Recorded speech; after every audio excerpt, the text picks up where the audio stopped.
years old, through our open and closed primary systems. It's messed up. Our system is broken. All right, how many of you, by show of hands and screams, have volunteered before for this campaign? We're live at Qualcomm Stadium. Opening speaker here.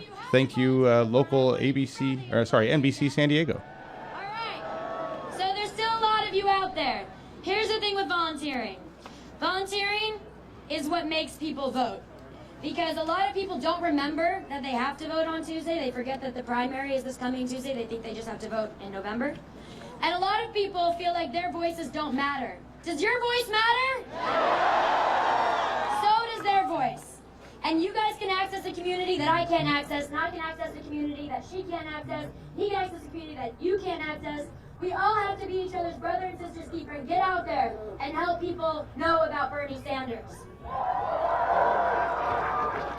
The way to do that is go to berniesanders.com, click volunteer, put in your zip code, and go out there, knock on doors, even if you only have 30 minutes. We were canvassing this morning. We started at 9 a.m. It was really early for a Sunday morning. But we did it. And can I tell you that we met over 15 people who were undecided, and now I can fairly confidently say that they will be voting for Bernie Sanders on Tuesday. In this day and age, we're so consumed by our phones, by social media, that we don't actually take a lot of time to connect with people. And that's something that I found really profound about this experience. You get to know your community. You get to know what matters to people. And you know what I found?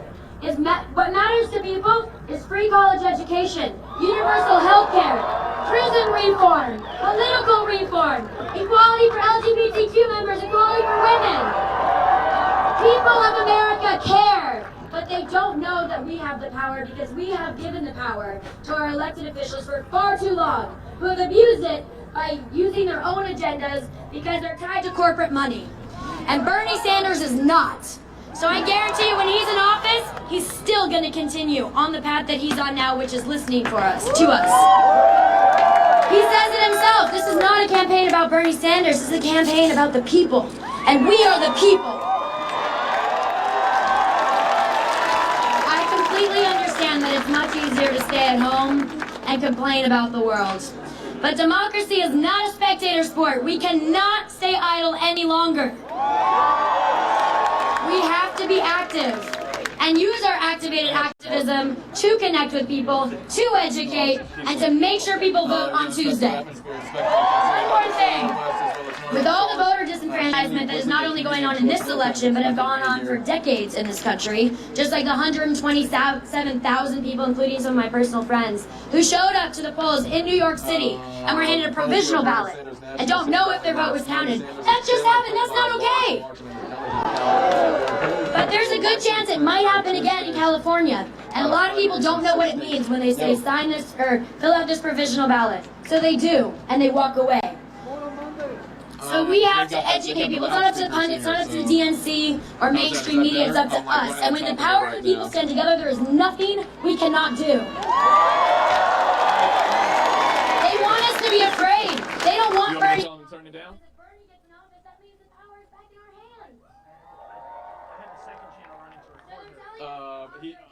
How about now? Is that better? Is that any better? Okay, yeah, because he turned off one of the channels or something like that. Okay, cool. Every single second counts. One last thing. In California, you can vote early. In California, you can vote early, and it's actually the best way to guarantee that your vote is counted. So you can take your mail-in ballot in San Diego. If you just Google where to vote early, sorry, I don't know the exact San Diego location, but just Google, everyone knows Google. Google San Diego early voting. Bring in your mail-in ballot. They'll give you a Democratic ballot. You can check Bernie Sanders and check your local officials and guarantee that your vote is counted. You don't actually know if your vote gets counted if you mail it in. You don't actually know if your vote gets counted if you fill out a provisional ballot or if you show up to the polls in case the machines aren't working. So make sure you vote early, and that gives you more time on Tuesday to go knock on doors and drive people who maybe don't have transportation to the polling locations. Be a neighbor, reach out, phone bank. You know, I phone bank with my little earbuds in making dinner. Every single second counts, and I also want to say, it takes a lot of guts to be a Bernie Sanders supporter. You guys are all super brave and super courageous. And I am so honored and thankful to be in the presence of all of you. Because I know that when I have kids and my kids have kids, the country that they're born into is going to be the country that was founded on days like this. And that is the most exciting thing for me to think about. So thank you all for showing up. Please, please, please find a few seconds of your time to donate and to volunteer, because that's the only way we're going to win California. Thank you for being here, guys. And now I'm going to introduce someone who actually has been volunteering locally in San Diego, Dan Emeling.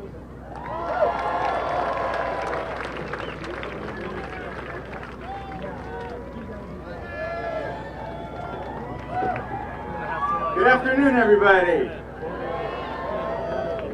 Thank you, Shay. My name is Dan Amelang. I am one of the volunteers right here in San Diego, and believe it or not, I have a lot of familiar faces right here. Yeah, that's right. I've been working with so many of you guys. I live in University City. Since February, I went to Las Vegas and started canvassing, and I just haven't looked back since. And thank you. But today I have a very important message for all of you. Shay's already hitting a lot of big points. But I just want to hear, who has already voted for Bernie Sanders by mail? That is awesome. All right, who is registered Democrat and will vote in person on Tuesday? Very good. Okay, and the last group, who is no party preference and will vote in person on Tuesday? Okay, you guys, let's talk real quick, okay? We know things happen in this election. We need to do our best to avoid that. So, like Shay said, when you go to the polling place, you ask for a Democratic ballot. They might give you a provisional. They might give you a no partisan. You just say, no, thank you. I would like to vote Democrat today. Right? All right. If they give you something like, oh, well, you know, we're kind of running out of Democratic ballots, and we want to save those for the Democrats, what do you say? Exactly. It is your right as an MPP voter in California in a semi-closed primary, semi-open primary to get that ballot. Okay? If they do give you problems, we have a hotline. Look that up, but basically it's, well, I give it to you now, we won't remember it. So look for that hotline. Give them a call, give them the precinct location, say, they're not letting me vote for Bernie. We know what to do from there, okay? Next, right. We are not provisional voters. This is not a provisional campaign, and Bernie Sanders is not a provisional candidate, so we don't accept provisional ballots. And if the news media gets on and says, oh, don't worry, no, we already got it, this doesn't work, we just go home. What do we do? Exactly. If you're in line by 8 p.m., it is your right to vote for Bernie. You make sure your voice is heard. All right. Now you guys all know that. Here's the problem. We have a lot of supporters out there who aren't here and they haven't heard this message. So we have 2 days to get the same thing out to everybody else. So we've got volunteer events scheduled all day Monday. Well, a lot of Hollywood star power here right now. All right, everybody. I'm going to cut in there. That's the guy from NBC 7 local. And I'm going to interrupt him there. We're running just a few memes, waiting for him to get through his intro, and then they should cut back to the actual event here with opening speakers. Seriously, I'd love to have you there. If only 1% of this crowd could come out and volunteer. That's the good 1%. Okay? And those are some of the sights and sounds that have been out here since about 3 o'clock this afternoon at the Bernie Sanders. See, there he is, still going. I'm waiting. I'm trying to monitor because I don't want to miss anybody speaking right now. But you can right now they've got the gentleman talking over it. So Clinton by a large margin. How is everybody doing out there? It's hot here. It's 100 degrees here. It shouldn't be 100 degrees here. It really shouldn't. And Carrie, you're asking about, it's funny, I bet everybody's asking why the cameraman's doing that. Normally, we don't see this stuff, everybody. Normally, the ABC, I mean, this is what they're used to doing. This is all pre-stuff. They just run it live, making sure the live stream's going. Nobody really checks out these pages. Nobody gives a shit. And this is what a reporter, is on-field reporting, where they're getting together, they're getting their things together, checking latest news, making sure the mic works. They split the audio left and right channel so that there's a channel for the newscaster, there's a channel for the speakers. Once again, want to give you a flavor of what's going on here. That's, again, Shailene Woodley coming right back to the stage. She's trying to rally people to get out there to vote in those California primaries on Tuesday. She's introducing another one of the bands. As I've mentioned, a lot of bands that have been out here today. But Bernie is expected to be out here coming up at about 7 o'clock. So right now, just a festive atmosphere. A lot of people singing. There you go. So we probably don't want to cover. I sit here and watch their coverage. But you just heard that. We've got about an hour to go. And I have no idea. Scott, yeah? Well, I realize that. I hope they leave it on. I hope they actually leave it on. That's what I'm, if they leave it on, that's great. You know? I think they just cut audio. Yep. So, that's unfortunate. We've got that view, but we've got no audio coming. Let me see. Let me just make sure here. Yeah. Well, if somebody can find this running somewhere else, but they basically cut audio so that we cannot hear the band. Thank you, ABC, or NBC. And could I play the stuff I usually don't get to? Yeah, I probably could. Give me a second, guys, and we'll go into some of that stuff. It's I'm gonna have to run some long stuff so that I can get out of this room. I'll be honest with you. It's when I say it's 100 degrees, I'm not joking. I'm in a room without air conditioning. I know. Tell me to stop whining. I will. Give me 1 second here, and I will pull up. Something else. What do we got? I know the perfect thing to listen to while we're waiting. So we're going to kill an hour here waiting for Bernie to show up. But we'll start with this piece that'll really piss you off. Give me a second to frame this up. This is Cenk Uygur talking with Brian Stelter on Brian's show on CNN. And it's kind of embarrassing for somebody who's probably getting paid six figures to not understand basic laws of this democracy. And so we're going to listen to Cenk Uygur explain how to count superdelegates. Here we go. Oh, goodness. That's horrible audio. Hang on a second, folks. Are they going to give us the band? Maybe they're going to give us the band. Maybe we might get lucky. Hang on.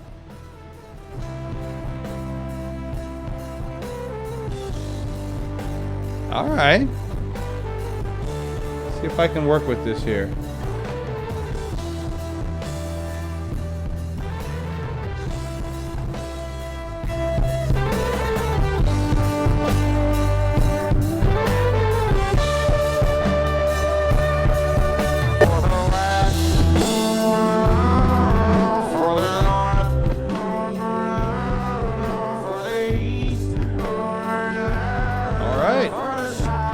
Hopefully this won't get us shut down.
on the south. Grandfather, I'm calling on you. Need your guidance now. Grandmother, I'm calling on you. Need your guidance now.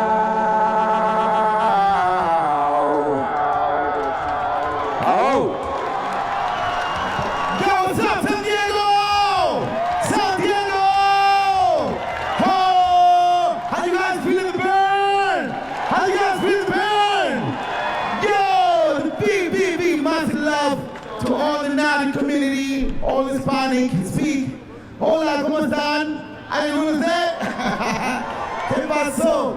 Thank you so much for being here, supporting the vibes, and let's make it happen. This is a song called Make a Change.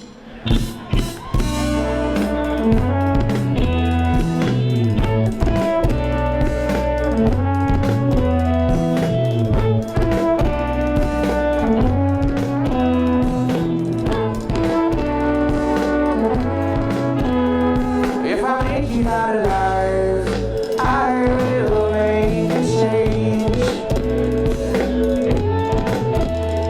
If I make it out alive, I will make a change.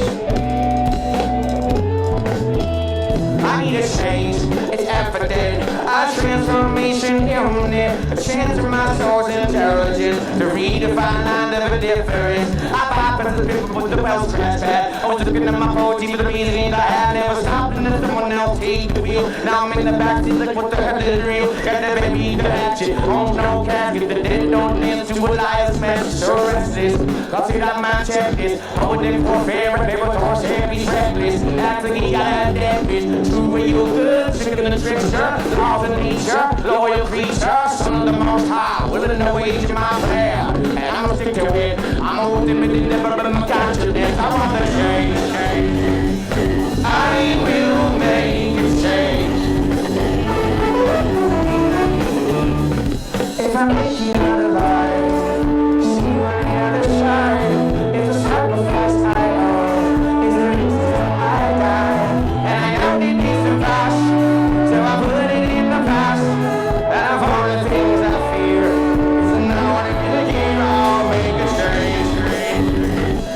I will make a change. And it comes to the cost. Well, that's obvious. My list of distractions is infinite. My delusion to grandeur on equipped with dark lords, black lords, and some wizarding. Well, I did not know people gonna choose me. And I ought to take myself more seriously. Cause what comes to me with ain't no check. And I know that other wasn't but with the perfect gift. So the deceptive doctors take a couple steps back. On an abstract attack of the beneath the craft. I didn't come here to drone that drag my feet. Standing quick to have hands for the deceptive feet. I got work to do. Let me get that back. In fact, so much you less hard to believe. Cause I'm such a visual person, my third eye don't lie. He's a wise guy inside, even fool himself twice. Thinking maybe I'm the ready to lead the way. I'm a small dealing with the face off with an earthquake someday. But when I have a fear, I can't be so fast. The beginning is near, I'm on the stage. I will make a change. If I make it out alive, you on the other side. It's a sacrifice I owe. It's the reason I die. And I know it needs to pass, so I put it in the past. And of all the things I fear, it isn't now and it isn't here. I'll make a change. I will make a change. I wanna walk in righteousness, but I keep tripping over the just my selfishness. When I pass a fist, you a pacifist. I keep kicking when the bush into the face in it. So I'm facing it, and when I get on this chair, I'm whipping no rhythm to your feet in it. But it's non-stop knocks from the mountain top to the city block to the big stop and rock. Another brother got shot, hit on the sidewalk where your cops doing inside jobs. And I'm shocked to my head in the stress. Now through the sky, got the motives to my left and the one in my right. My eyes around, all over, right, 'cause I know it ain't gonna get out.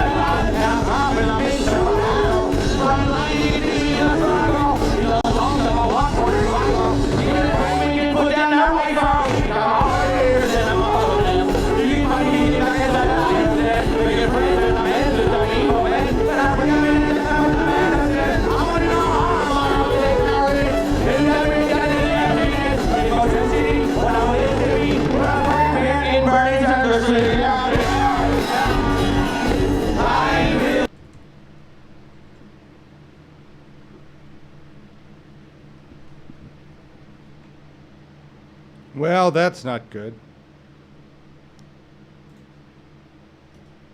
I don't know what happened to everybody. This could be ABC just deciding they're not going to carrying it. It could be signal loss. We'll hold on for a few minutes, see what's going on. Sucks.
Okay, everybody, here's what's going on. I think we've lost it.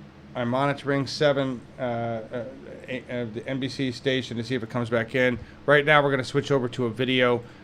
This is what I was going to run before we thought we were going to get some music. And all I can say is I hope it's just a technical issue on the ABC side of things and not them being assholes. But, you know, more than likely. Anyway, this is Bernie Sanders. This is not Bernie Sanders. This is a picture of Bernie Sanders. This is Cenk Uygur on CNN with Brian Stelter, and Brian gets to learn how to count superdelegates correct. NC says is that the media is wrong. So when I hear media talking about, well, we're going to announce it at 8 o'clock Eastern Standard Time that it's all over, you're wrong. Let me take you behind the scenes about this. This is pretty important. The networks are not going to say it's all over. But the networks and the Associated Press will most likely say she's crossed the necessary threshold to become the nominee. It'll probably sound a lot like this. This clip is from 2008 when Barack Obama hit the magic number. CNN can now project that Senator Barack Obama has enough delegates to secure the Democratic presidential nomination. Senator Barack Obama goes over the threshold, goes over 2,118 delegates. He will be the Democratic presidential nominee based on our projections of the delegate count right now.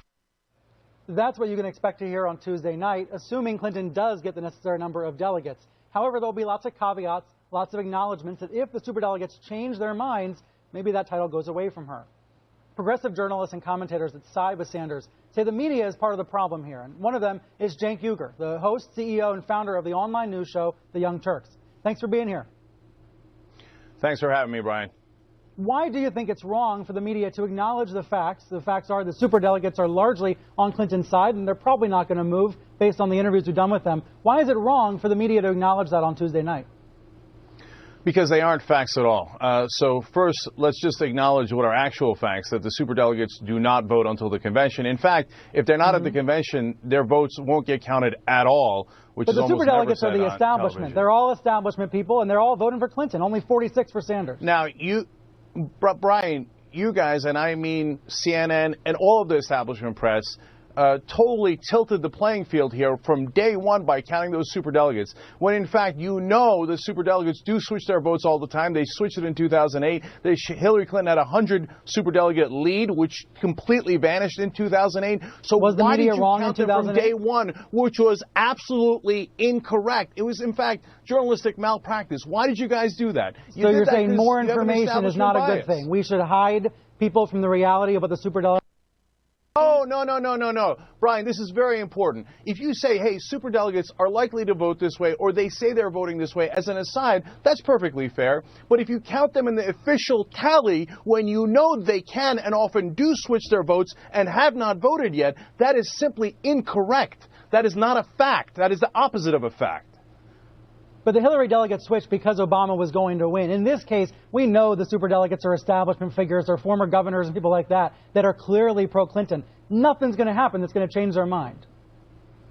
Again, not true. So, Brian, you say What nothing's could going to happen? happen. What's Now, going to happen? Tell me. I can tell you exactly what could happen. Are The you wishing for an superdelegates indictment? Are for extraordinary. Hold on. They are for extraordinary circumstances. You know what would be extraordinary if one of the candidates were indicted? Of course.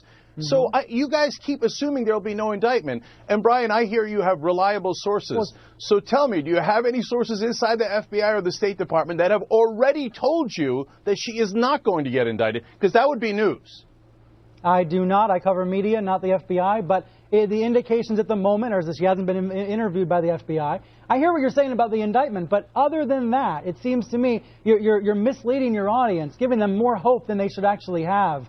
You think about what's going to happen on Tuesday at 8 p.m. New Jersey's going to close. That's and not for the true at first all. time in the history of this country, frankly, this is really exciting to say. For the first time in the history of this country, we're going to have a female nominee of a major party. I don't care if you're Republican or Democrat or Libertarian. That's something this country should note and acknowledge. And don't you think it's a shame that the Bernie Sanders talk is going to overshadow what we can all agree is a historic milestone?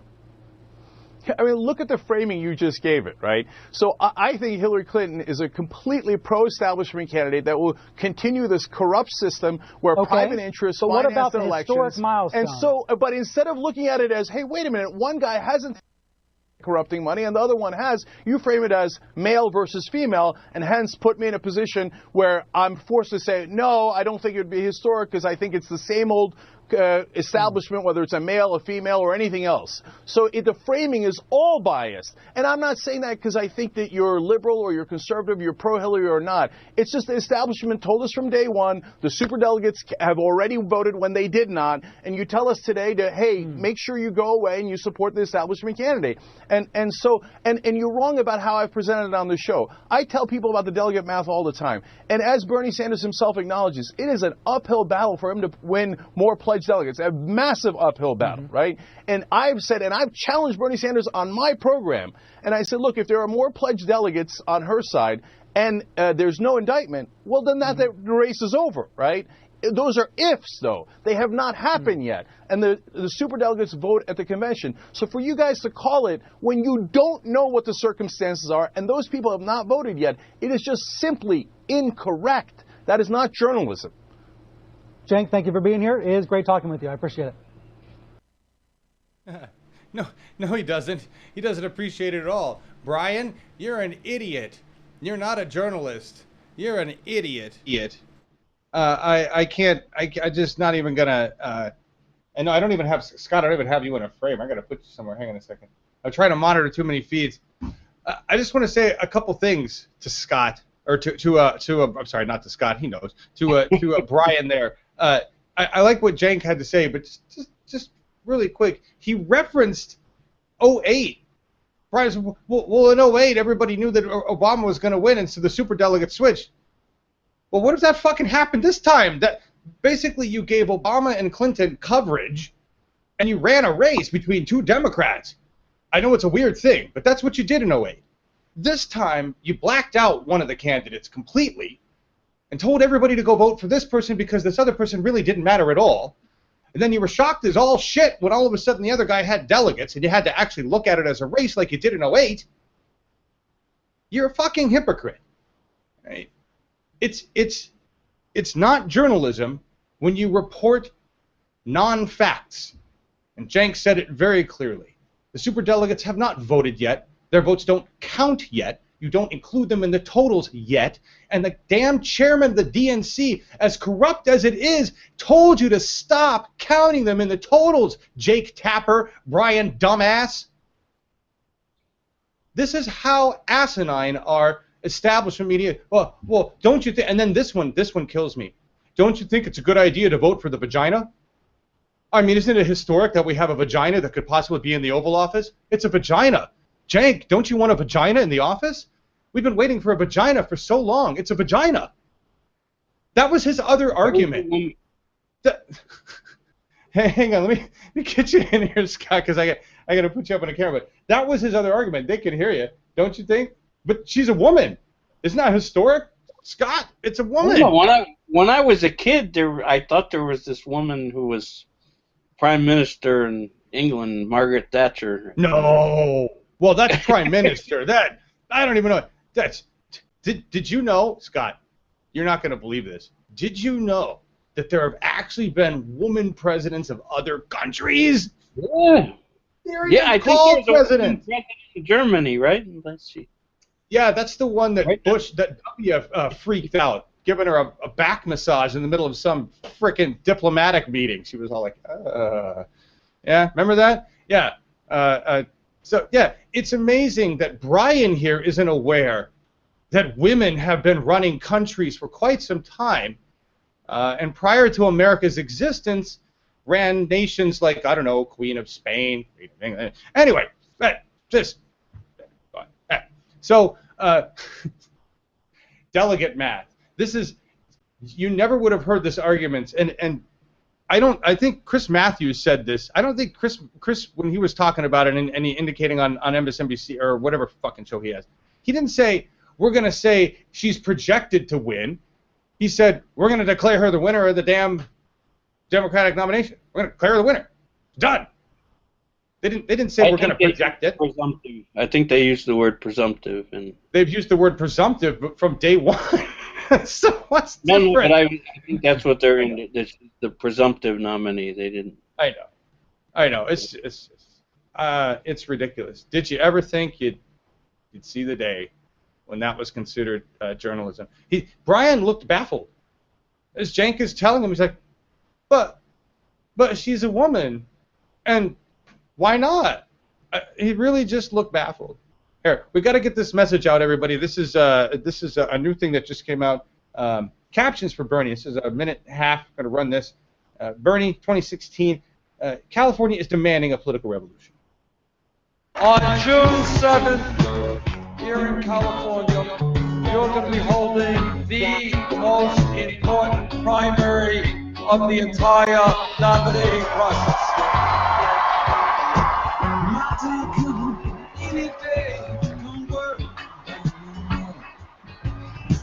Been so long, felt this way.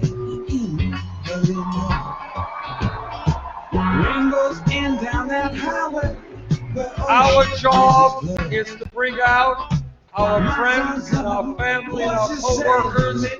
Our job is to win the vast majority of those delegates. And our job is to go to the Democratic Convention and together win the Democratic nomination for president.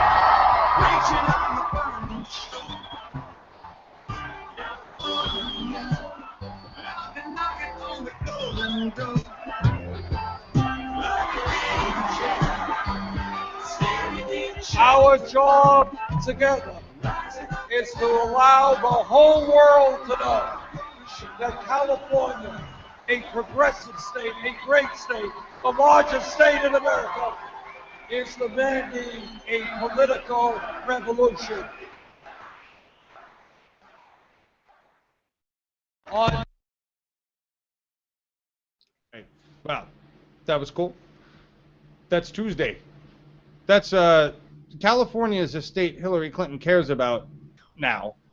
She didn't before. She didn't care about Puerto Rico until yesterday, and they apparently, I just saw some notes that say it was 61%, something like that, Clinton. I don't know if that's official. Somebody had dropped that in for stats, so looks like Hillary got Puerto Rico. Possibly. I'll verify that when I can. Scott, you seen anything on that? Before we came on, I was looking and there were no results in, but I haven't looked in a while. All right. Well, we'll check and see, everybody. That's what I'm hearing. And Jennifer, check. I just noticed John kind of looks like Jon Stewart. I'm not the only. That's very nice. I feel like the Catholic version. Started a little late and not nearly as eloquent, but I appreciate that. And grow a beard. I need to grow a beard, comb my hair straight back. I can do that, and it's graying fast enough. And then I trade the sport coat for Walter here, and yeah, we'll go with that. That's fine. I appreciate that. I'm honored. Yeah, I'm the Catholic. I'm honored, honestly, because I modeled a lot of what we do with our engagement broadcasting and our shows and the way segments should run, especially in the early days after The Daily Show. Because I find The Daily Show to be better news, better truth, real truth. And that's, Cenk had a term for this. Talking to somebody, there's an article I was going to talk about in the newsroom, and now I'm not going to remember the term it is. It's not progressive. It's some type of like expressive media or journalism. I remember what it's called. He had a great name for it. What we're doing here, right? In other words, it's not satire. It's not political satire. It's telling you the news together with opinion, with fact, with your own feelings, rawness. And Cenk says that's part of the formula that makes TYT so successful. And I'd say, well, that's what makes the internet successful. Bringing it to the news, bringing it to your shows is what the younger generations want. The canned teleprompter, staged, and now we'll switch over to Marty, and after that we'll go to puppies. Nobody wants that bullshit anymore. It's not real. It's not life. It's pretty and it's quaint and it's lovely, but it's not the world we live in. It's the world that's been narrated to us. And we're waking up to a reality that, while it's much harsher than we imagine, is also much more exciting than fucking puppies and Walter with the green screen. So anyway, that's just my take on it. Nothing new on the stream. NBC hasn't kicked in yet. Let me see here. Yeah, that sucks. That was fun. I don't know why they would run that. Not nice of them. All right, we're going to run something else. This is a quick clip. Bernie in Davis, California, June 1st, talking about fracking. I don't... There's some articles on climate change that are scary that I'm seeing here. More and more stuff every day about what's going on in the heat and what's happening with the temperatures as they rise. And the East Coast is going to get just pummeled this year with the storms coming soon. Fracking, we are set to increase fracking, like add 200 frack sites. We are set to increase the amount we frack. We are already the leading producers of fracked gas. And methane is so much more worse that it's ridiculous. We're killing ourselves. Our government is killing us and telling us that it's great. It's really sad. Here's Bernie Sanders on just how dumb fracking is. I have to tell you, since I've been in California now for the last week or two, and I've talked to a lot of people, I did not know, I must confess this, that here in California, there are tens of thousands of homes where the water that comes out of the tap is laden with toxins and is undrinkable. Didn't know that.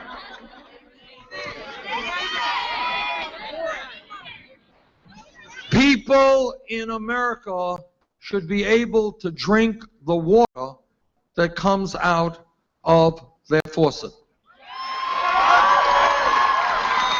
And that is why I believe that now is the time to end fracking in this country.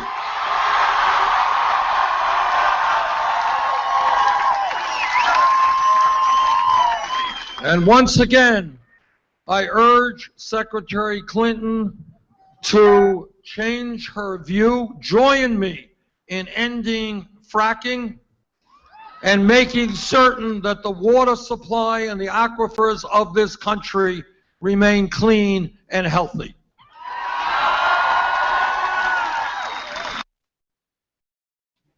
I'd like to know what young Scott would have done had he been told back in, I don't know, the 90s or whatever, that wells were poisoned all around the United States from fracked gas, and that the candidates were one that wanted to keep doing that and one that didn't.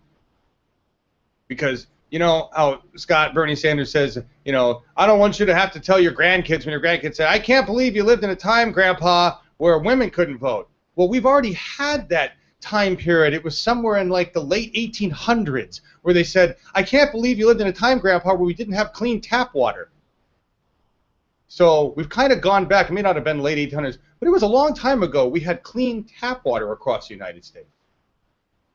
And so this is kind of like a reversal, Scott, to come to you. Hey, Scott, guess what? We don't have clean tap water anymore. What do you think about that? Well, it depends on where you live. There's places that haven't had clean tap water for a long time. Well, sure, for a long time. But I'm talking about, you know, that this was never an issue. Things have gotten bad. I mean, maybe they've been poisoned for a long time, but I think we would have known if the amount of lead had been this bad for a long time. That's how we knew about, you know, other places like the Love Canal, which is now just an abandoned area. In Pennsylvania, you can light your water on fire. I see. I'm sure they sell that as an added bonus for romance and when there's power outages, right? Hey, baby, you want to join a fire bath? Yeah, that's. I'm sure. I'm sure that's. It wouldn't surprise me if they're actually already starting to commercialize the climate disaster. Brita's making a new filter that'll actually take out lead, and they're telling you that. Hey, worried about that fracked gas water in your tap? Just buy a Brita filter, and now you have to pay for that for the rest of your life instead of getting something that should have been coming out of your tap clean, paid for by your tax dollars provided to your city. That's how it's supposed to work. Now you have to buy a filter or buy your bottled water from Nestle. I did look up the Puerto Rico results, and you got a big lead, but it's still early in the. Oh, so that's not a final. That's not final. There's only 3% from San Juan. All right, that's Some good places news. are 25%, but he's.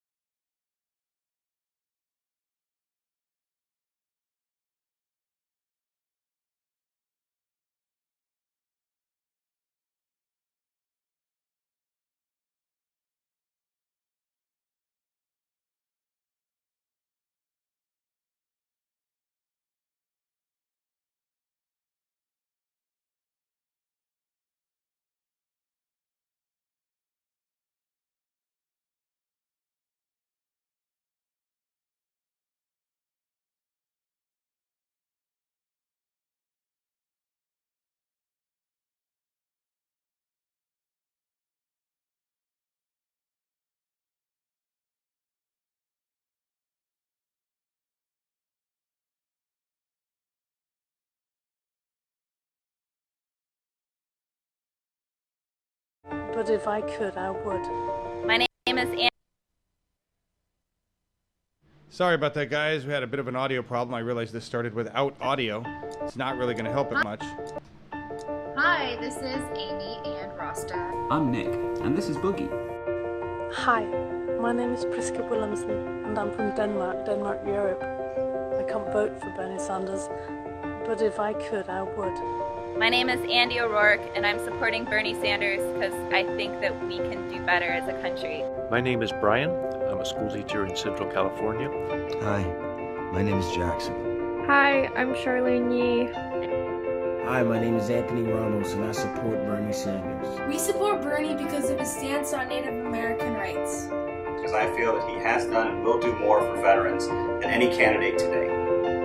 Hi, my name is Jenna Malone, and I support Senator Bernie Sanders for president because I care about this planet. But when I think with my heart, Bernie may be the best candidate we've had in a generation or more. He believes in what we can do as human beings. He's not limited. He doesn't say no. Because the world isn't made up of just rich, white, straight men. the world is made of beautiful colors, and every gender, every race, and every person, no matter how rich or poor they are, should be treated equally and with respect. My name is Sarah Silverman, and I care about a government for the people. And I like Bernie because he's already proved that Citizens United is not a necessary evil. It is just evil. It's legalized corruption, and it's bullshit. I care that he could stand up in the face of adversity and speak the truth. Because I care that my daughter can grow up in a country that she doesn't have to lie, cheat, and steal to get ahead. I support Bernie Sanders because he is for single-payer health care. I believe every man, woman, and child should have the right to see a doctor when they're sick. Because young people are actually excited about politics this year. Woo!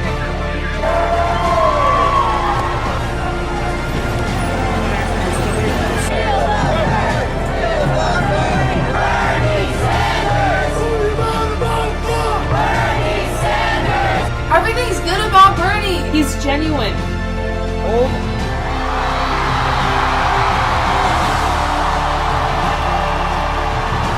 Now's the time for us to research, to Google, to watch his speeches, check it out on YouTube, see what you think about him at home.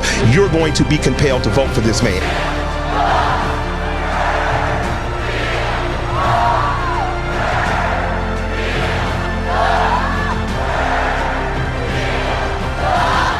On Tuesday, California is holding an extremely important Democratic primary for President of the United States.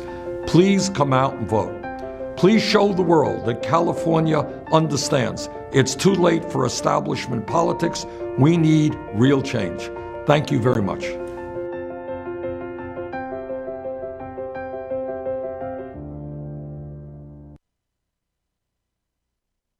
All right.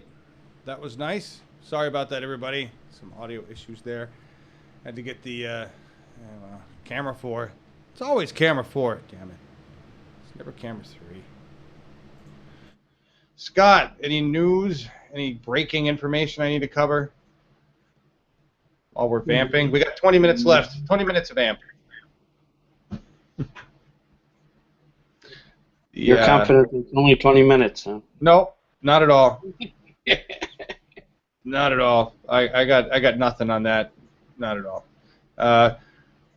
So let me see what I had lined up here. I've got this other piece I was going to run. This is called Bullshit. Henry Frankfurt is an American philosopher and author of the New York Times bestseller On Bullshit. Although first conceived as an essay over 30 years ago, his theory on bullshit is more relevant than ever before. I thought since we're dealing with more bullshit in establishment media than I've ever seen, probably than Scott's ever seen, and it's unfortunate because we can actually harness the power of that if it's truly bullshit. That we can power use. of bullshit? Okay. Yes, power of bullshit. And the cattle industry would love it, except what? I think if we did harness it, we could create power from bullshit, probably. Yes? Well, actually, it's been done, Scott. Yeah. I mean, look at which came first, the bullshit or the power? I don't I don't know. I think bullshit, but okay, here it is. And like I said, we got 20 minutes left to vamp. Burn bullshit, then you can create energy from it. Yeah. Yes, we can. All right, here we go.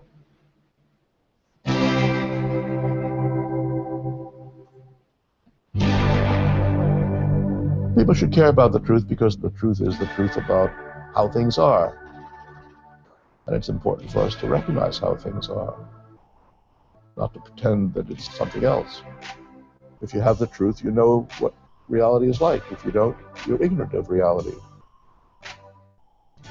There's a lot of activity in which the truth is not particularly respected, in which its importance is actively denied. We are living in an age in which there's another alternative to the truth, and that's bullshit.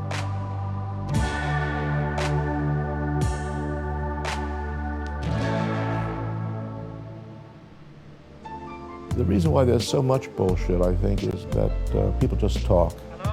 If they don't talk, they don't get paid. The advertiser wants to gain sales. The politician wants to gain votes. Now, that's okay, but they have to talk about things that they don't really know much about. So since they don't have anything really valid to say, they just say whatever they think will interest the audience or make it appear that they know what they're talking about. And what comes out is bullshit. The bullshitter is more creative. He's not submissive. Greetings, my friend. It's not important to him what the world really is like.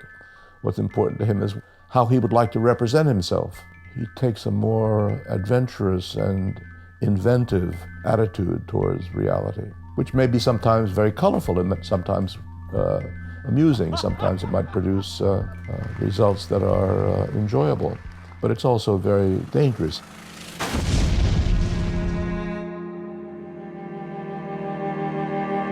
This country is in big trouble. We don't win anymore. Lying is an attempt to conceal the truth by substituting something for the truth that isn't true. Bullshit is not a matter of trying to conceal the truth. It's a matter of trying to manipulate the listener. And if the truth will do, then that's fine. And if the truth won't do, then that's also fine. So the bullshitter is indifferent to the truth in a way in which the liar is not. He's playing a different game. Another reason why I think bullshit is a more insidious opponent or threat to the truth is that it's less identifiable. I mean, the lie makes a specific move, and it can be uncovered or revealed. Bullshitter is vague. It doesn't, you can't put your finger on it. What's wrong with it? What is going on? Why is it objectionable? Politicians lie and bullshit constantly. When they're caught in a lie, there's a great commotion. There's no corresponding response to bullshit. There's no finding it out. There's no uncovering it. Insofar as bullshit is accepted, insofar as it's regarded as normal, I think it tends to undermine the respect for truth. It has become the norm to a considerable extent in my country, at any rate. Something like 99.8% of the qualified scientists in the world tell us that we're having a serious effect on the climate. That's an established scientific fact. I don't think there can be any question about it. Because climate change is not science, it's religion. But a lot of politicians deny it. They just say it's not true. It's lies. It's an attempt on the part of tree huggers to prevent economic development. It's just bullshit. It comes close to being a lie. But I think a lot of politicians don't know enough about the science to know that it is a lie. They just assume that it must be a lie because it doesn't fit into their political or economic agenda. The assertion that something has been established scientifically no longer carries the same weight that it used to carry. So that's the danger, that there will be a loss of concern for the truth. And that, I think, is an insidious assault on one of the fundamental principles of society. If you have the truth, you know what reality is like. If you don't, you're ignorant of reality. And I don't know whether it's important to explain why reality is important. We live in the real world. We depend upon it. We need it. We need to know about it. We need to be able to find our way around in it. And if we don't have the truth, then we can't do those things. We don't really need bullshit. In fact, bullshit I find very offensive. It's insulting. It is offered to me as though it were an attempt to convey the truth, but it's not. It's a substitute for the truth. And I don't want substitutes. I want the real thing, as I think all of us should. All of us must. And that's why we should be on our guard against it and resist it and reject it wherever we find it. I think a world without bullshit would be more interesting. It would be a world in which we would lack the creative flair of the bullshitter, but in which we would have the fascination and the wonderment of reality. And in that way, I think the world would be much better off.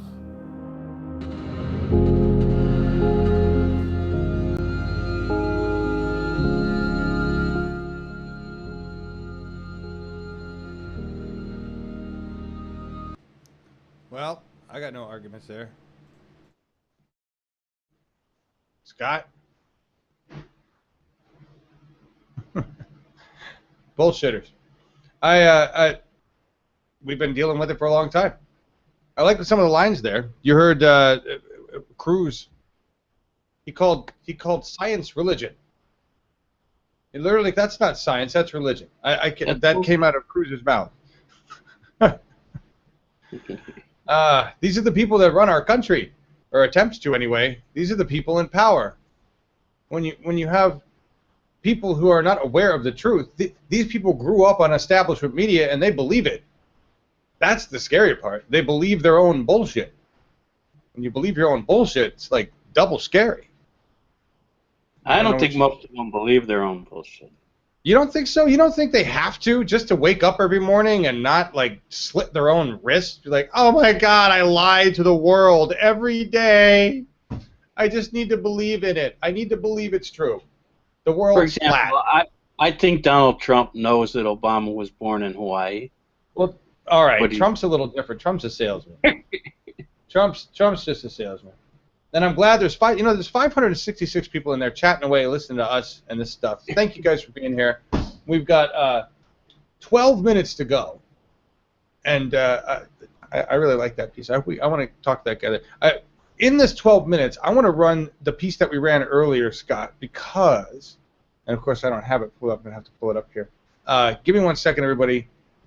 Look at the cover from look at Steph's cover for a second while I pull this up. This was John Pilger. I want to run this piece from earlier today because I liked it. And this is him talking about Clinton and Obama and Trump and Bernie Sanders, and it's quite powerful. Hey, give me 1 second here. I got to load this up, and you can either watch me do this, or you can stare at the. Except he's a little anti-Bernie there. He's a little. He is. It's interesting what he has to say. I don't think he's. Is it anti-Bernie to have when he says? Okay, well, his foreign policy. He says Bernie's foreign policy doesn't leave us with anything to be all excited about. He says, right? That's where you're going there with that one.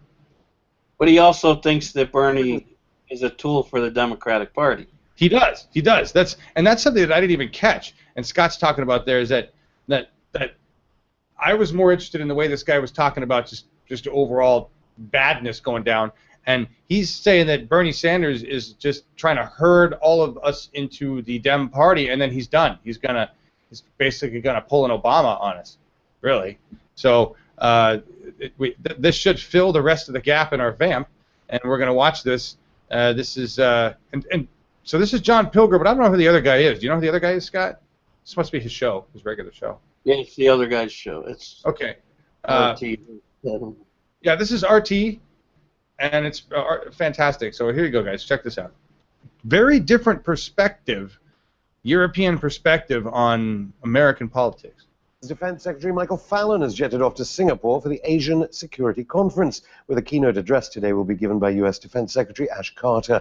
So how well has Carter's boss, Barack Obama, done during his time in the White House? Joining me is the multi-award-winning author and filmmaker, John Pilger. John Pilger, thanks for coming back on Going Underground.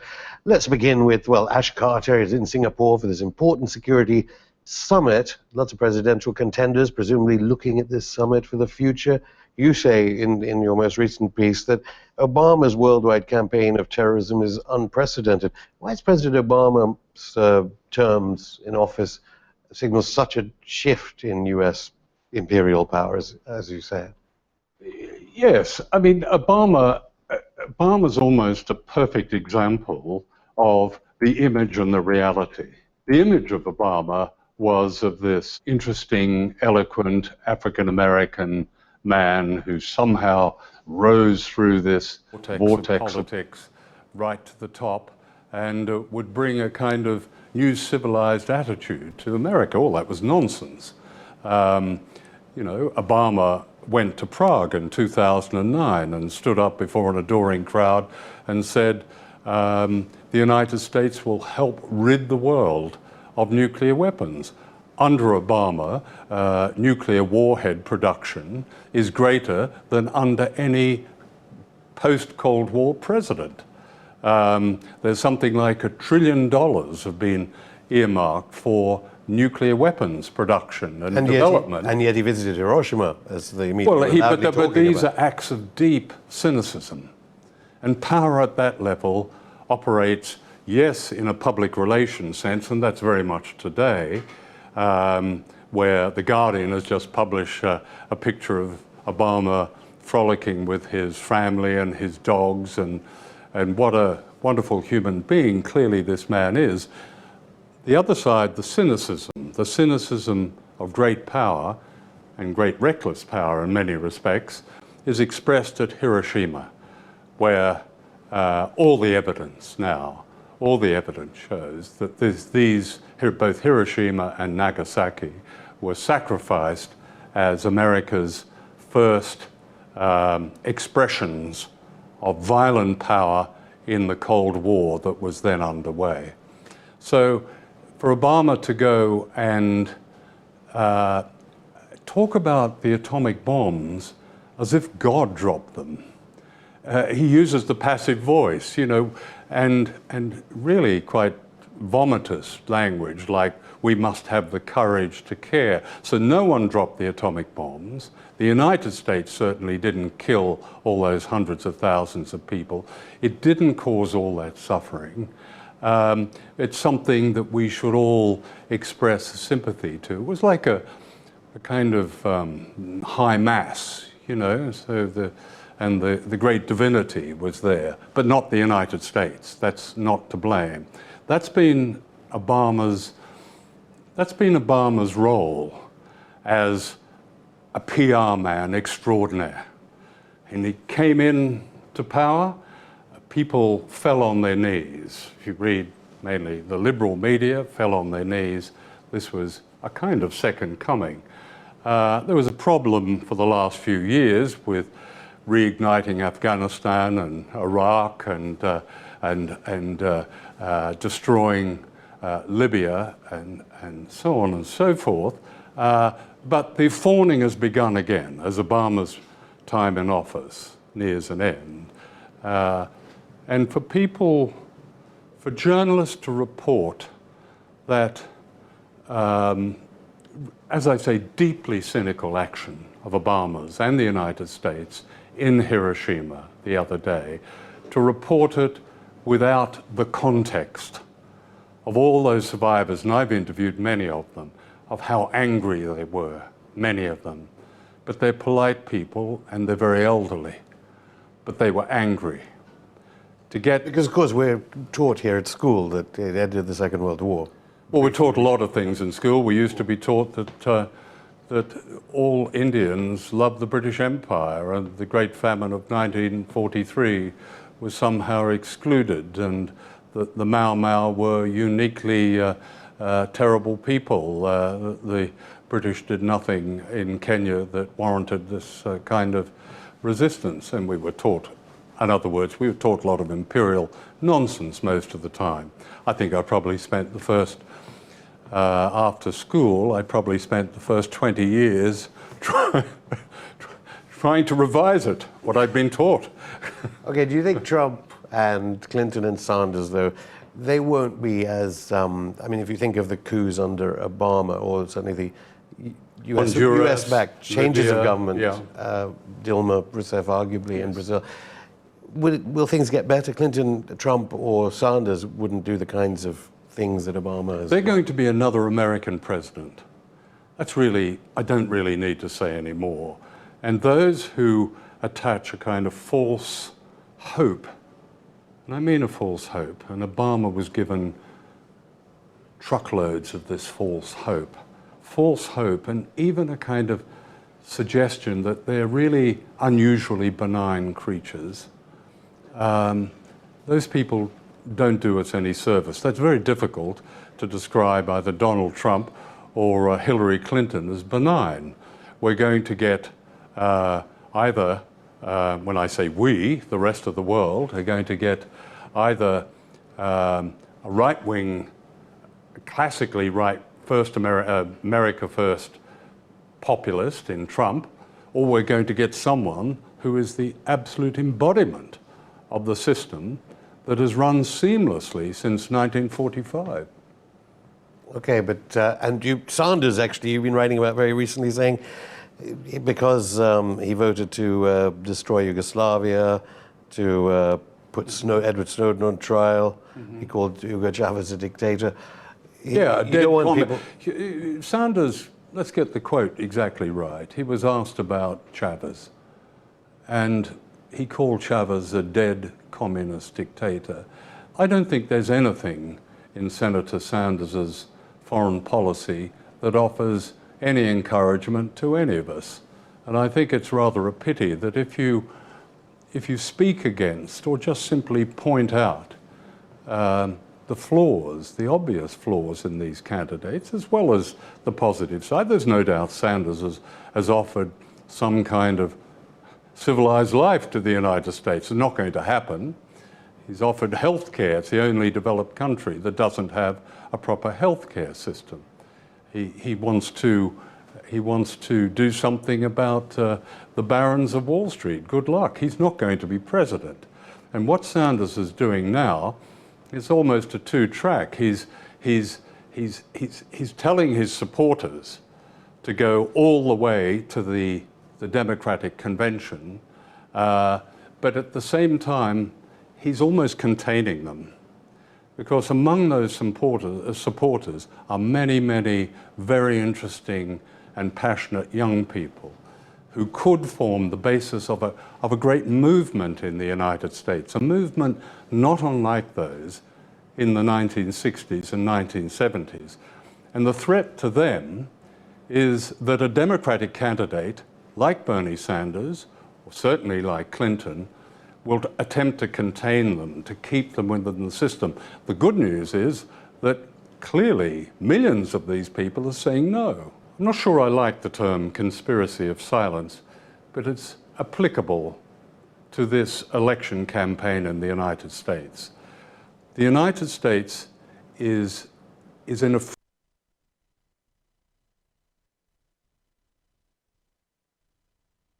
We're cutting over now to CBS 8, who's got Tulsi Gabbard speaking.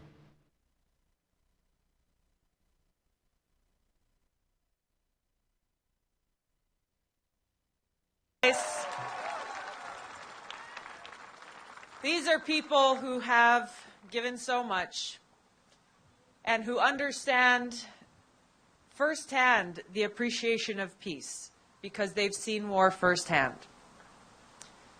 During my first deployment to Iraq, I served in a medical unit where every single day I was confronted with that immeasurably high human cost of war. I know how critical it is that we have a commander-in-chief who has the sound judgment, who has the foresight to know when, maybe sometimes, military power is necessary to defeat those who threaten the safety and security of the American people. Groups like ISIS and Al-Qaeda. But just as importantly, someone who has that good judgment and strength and courage to make the decision when not to use military power.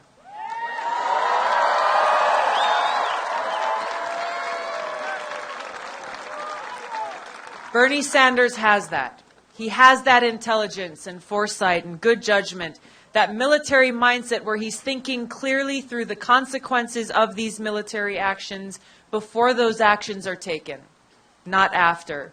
That judgment to make that most important decision of choosing war or peace. That's why I'm supporting Bernie Sanders, to be our next commander-in-chief, to be our president.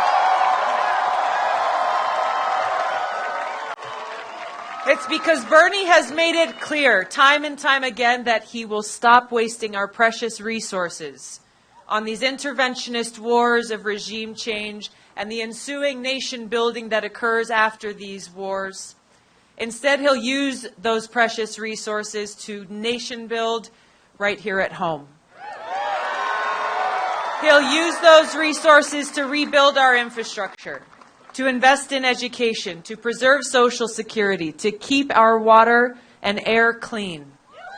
He'll use those resources to make sure that we keep American jobs here at home, to fight against those destructive trade deals that benefit multinational corporations literally on the backs of the American people who lose their jobs by the thousands. This is what's at stake in this election. And each and every one of you here has a clear choice before you. In Hawaii, we made our choice, resoundingly and overwhelmingly for Senator Bernie Sanders. So now it's your time to make sure that your voices are heard all across this country. There are major differences that exist between Secretary Clinton and Senator Sanders. Hillary voted for the Iraq War. She led the overthrow of Gaddafi in Libya, which resulted in a failed state, complete chaos, and tremendous loss of life, and a strengthening of ISIS and Al-Qaeda there. And as we speak, she's continuing to push for an escalation of the counterproductive regime change war occurring in Syria by calling for a no-fly zone. I want to tell you a little bit about what this means, because it hasn't been talked about often enough. There's a reason why Senator Sanders, President Obama, leaders in the Pentagon all oppose this no-fly zone in Syria. It's because they recognize that it will cost billions of dollars to implement. It will take tens, if not hundreds of thousands of ground troops to enforce, what to speak of the massive U.S. air presence. And they recognize that the first action you take in a no-fly zone are bombs that must be dropped on Russian and Syrian anti-aircraft defense systems. Would launch the United States into a direct and violent conflict with the other nuclear power in the world, Russia. We've lost far too many lives in these counterproductive interventionist wars. Wars that have undermined our national security. Wars that have strengthened groups like ISIS and Al-Qaeda who continue their terror around the world. The trillions of dollars that we've spent on these wars have made it so we do not have the adequate resources we need to rebuild our communities right here at home. We can't afford to do both. This is why it's so important that we need to stand up and let our voices be heard. We've got to make sure that leaders in this country know that we're paying attention and that we stand against these interventionist wars. We need to let the world know that we will not support overthrowing any dictator that we want. We will not support the United States acting as the world's police, as though it's somehow our role to use military force to reshape the world in any way that we choose. Bernie is a leader who's made it clear that he will end these unnecessary interventionist wars and will use those resources here at home. He will begin to lead us down this path towards peace and prosperity. The whole country is watching you right now. All eyes are on California.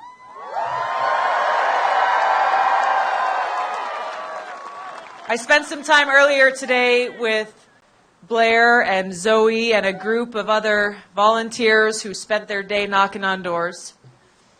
A lot of them are not here tonight because they are committed and dedicated to making sure that every single voter turns out to vote for Bernie on Tuesday.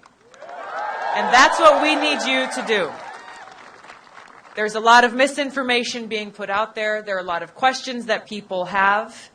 The bottom line is people need to turn out and cast their votes on Tuesday. People need to hear and understand and know the power that exists in each and every one of your voices. The power to proclaim to the rest of the country the kind of new leadership we seek to have for our future. So I ask you to stand with me. Let your voices be heard on Tuesday. Stand with Bernie Sanders as we move to make sure that he becomes our next president and commander-in-chief.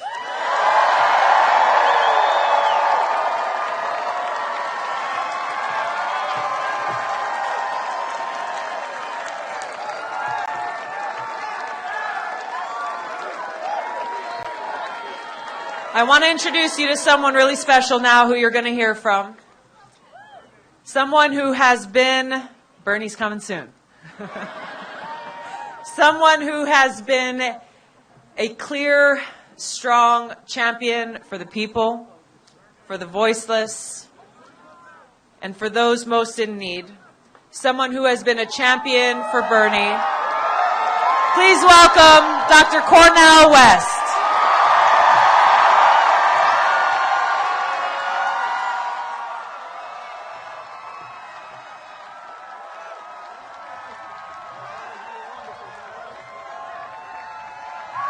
Are you ready to make history in California?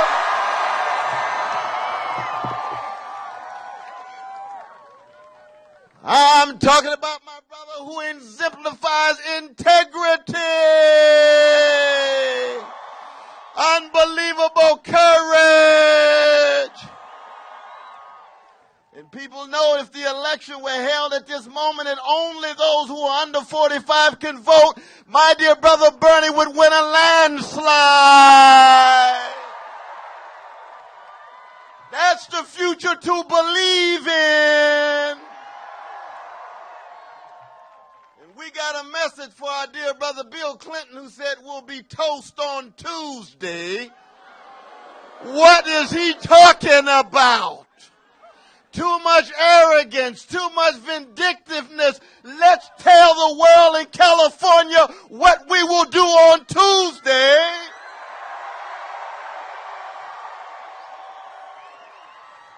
Because given all the things said about the Bernie Sanders campaign, we are still a love train. And justice is what love looks like in public. Just like tenderness is what love feels like in private. Yeah.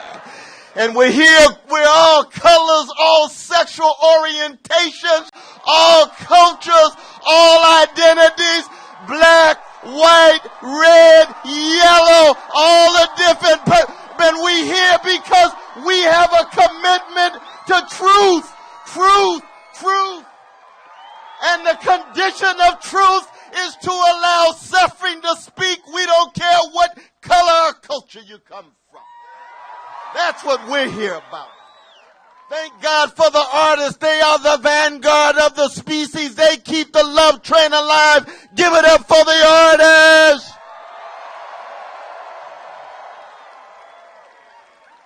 And then there is the special one. Our dear brother Bernie Sanders, he's not an isolated icon. He's a courageous visionary leader who we are with him, alongside him. We going up swinging, we going down swinging. We got a cause that's bigger than any election.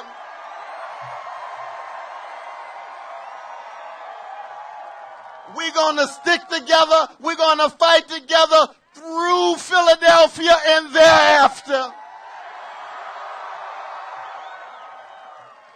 This is not a Machiavellian game of bourgeois politics. This is a moral and spiritual cause that has to do with poor people, working people, children, the elderly, across the board.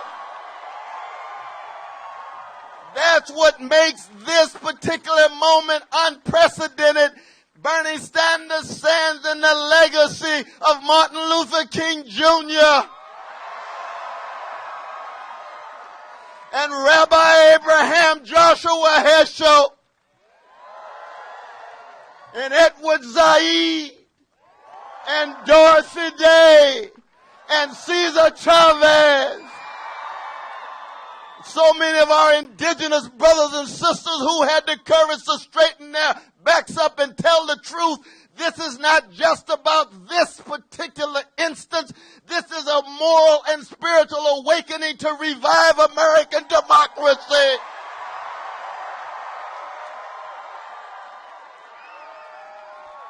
And I can't wait to introduce, present to you, my dear brother. He comes from the greatest borough in the world called Brooklyn.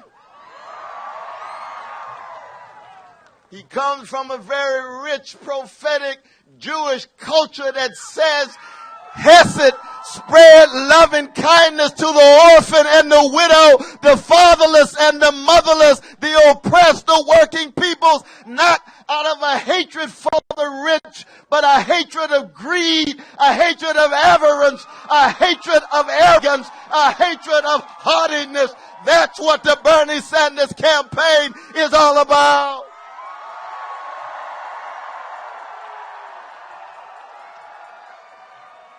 And that's why we're here in this beautiful, magnificent space in San Diego. Just look around. Do you feel the love here? Do you feel the struggle for justice here? Do you feel the vision for the future here? Then I want to present to you my dear brother, Bernie Sanders!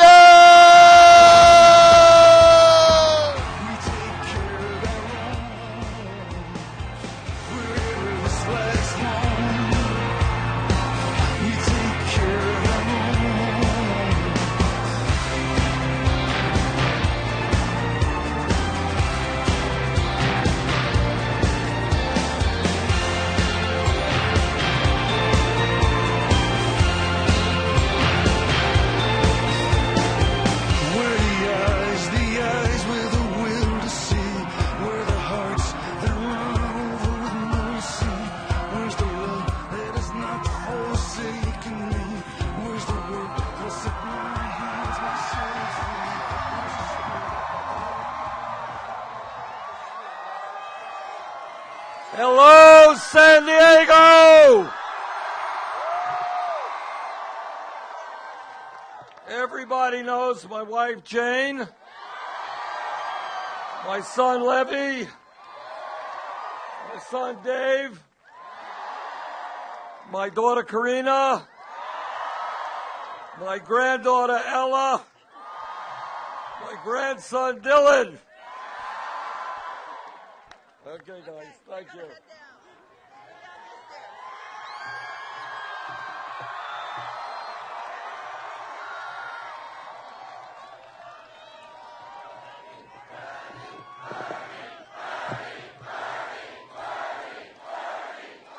Well, thank you all. What a wonderful turnout, and I appreciate you being here very, very much. All right, guys, are we ready to make a political revolution? Well, I want to thank a long list of folks who have been up here before me. I want to thank Josh Fox. I want to thank Joel Raphael, Kendrick Sampson, Sophia Cameron, Michael Chavez Ibarra, Michael Mogley and the Altruists, Shailene Woodley, Narco and Medicine for the People. I want to thank Congressman Tulsi Gabbard, one of the great members of the Congress. And I want to thank a very long time friend of mine, a man who is the social conscience of the United States of America, a great writer, Dr. Cornell West.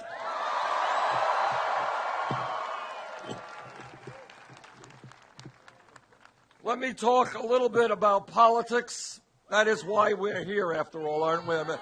May as well talk about it. You know, when we began this campaign a little over a year ago, people thought that it would go nowhere. That was the expertise and the experts. It turns out that they were wrong. It turns out that the establishment did not quite appreciate how much anger and frustration there was in this country at establishment politics and establishment economics. Turns out that the establishment was not really aware that the American people want real change. And so after a year, taking on the financial establishment, taking on the corporate establishment, taking on the entire Democratic Party establishment, taking on a corporate media which is not much inclined to talk about the real issues impacting working people. Taking on all of that, looks like we have now won 20 states all over the country.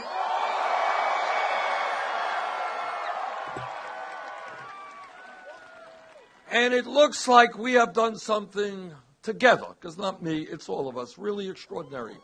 And that is, this is what we have done. That is primary after primary, caucus after caucus, poll after poll shows that we are winning the overwhelming support of people under 45 years of age.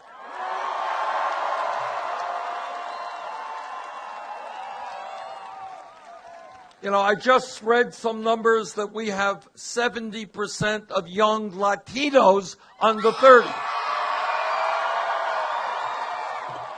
And we're winning young whites and young blacks and young Asian Americans. And that is, why is that important? It is important because the message that we have been fighting for during this entire campaign is a message of social justice, of economic justice, of racial justice, of environmental justice. And that message is now in the hearts and souls of the overwhelming majority of younger people in this country, which means our message is the future of America.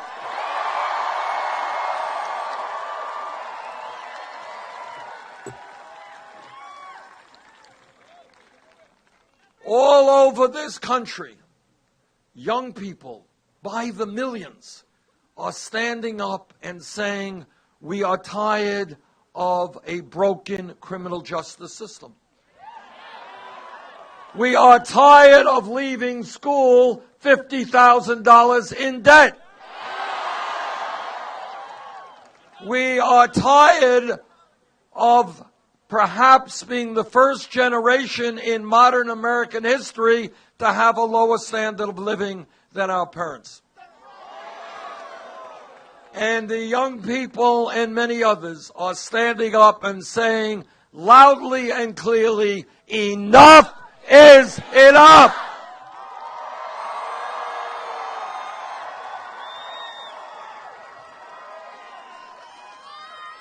Now, let me give you some comforting news. Donald Trump is not going to become president of the United States.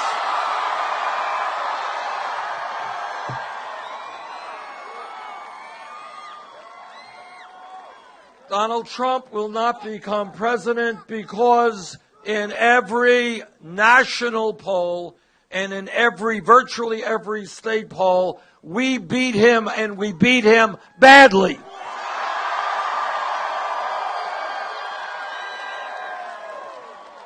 There was a poll that just came out a few days ago here in California. I think we were 25 points ahead of him. And the point that I hope the Democratic establishment understands is that if we are deadly serious, as we must be, in making sure that a disaster like Trump never becomes president, we are the strongest campaign to defeat him.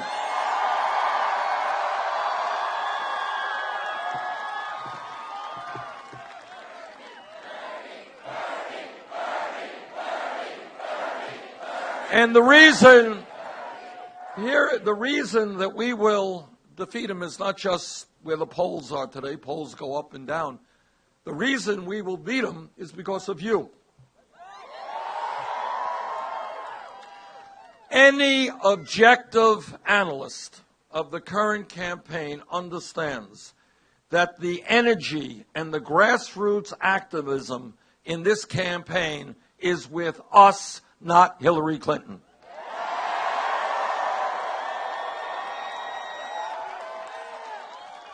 And what that means is when you have energy and when you have grassroots activism And when you have millions of people who are prepared to stand up and fight back, that translates into high voter turnouts in November.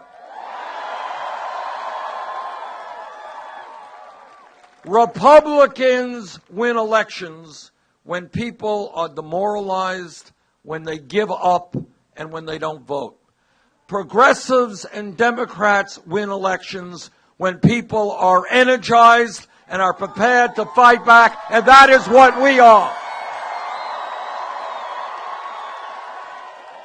So if the Democratic leadership wants a campaign that will not only retain the White House, but regain the Senate and win governor's chairs all across this country, we are that campaign.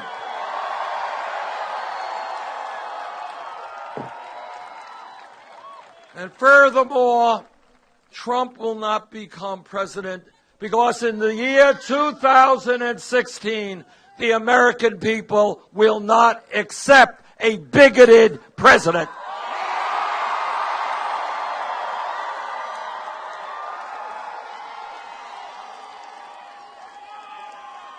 You know, just think about the history of our country and the tortured path that we have pursued trying to overcome racism and discrimination and bigotry. We are not going back. We will not accept a candidate who insults Mexicans and Latinos, who insults Muslims, who it seems every day is insulting women, who insults veterans, who insults African Americans. And I do not want anyone to forget that just a few years ago, before Trump was a candidate for president, he was one of the leaders of the so-called birther movement. You remember that movement? What the birther movement was an extremely ugly and vicious effort to undermine the legitimacy of the first African-American president in our history. That's what that was about. You know, you can disagree with Barack Obama any day you want. That's democracy. But you do not have the right to undermine his legitimacy to be president of the United States. And the American people are not going to be voting for a Trump who wants to give hundreds of billions of dollars in tax breaks to the top 0.2%. They're not going to vote for a candidate who does not want to raise the starvation minimum wage of $7.25 an hour. And we are surely not going to vote for a candidate who does not believe that California has a drought.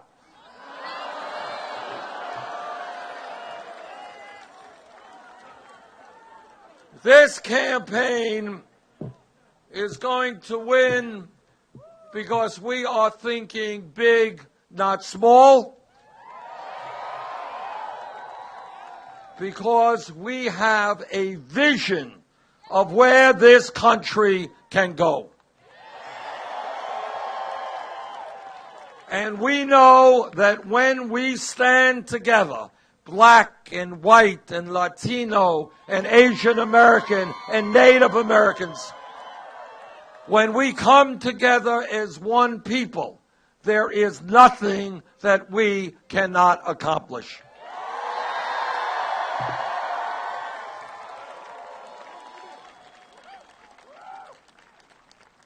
This campaign has a number of serious differences with Secretary Clinton.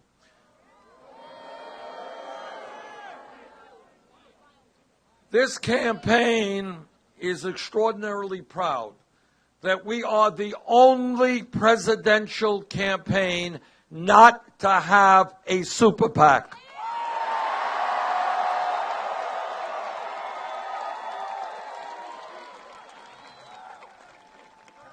from day one, we have made it clear we do not want the money of Wall Street or the drug companies or the billionaire class. We don't represent their interests. We don't want their money. But what we have done in an unprecedented way is to run this campaign by receiving 8 million individual campaign contributions, more than any candidate in the history of the United States of America.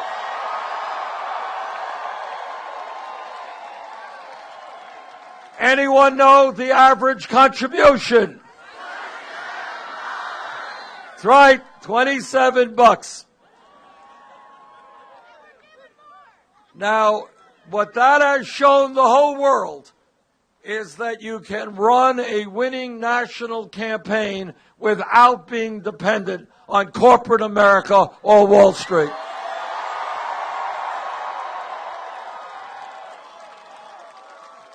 Now, Secretary Clinton has taken a different approach. She has not one super PAC, but many, and has received millions of dollars from Wall Street. Well, my view is we have got to take on Wall Street, not take their money.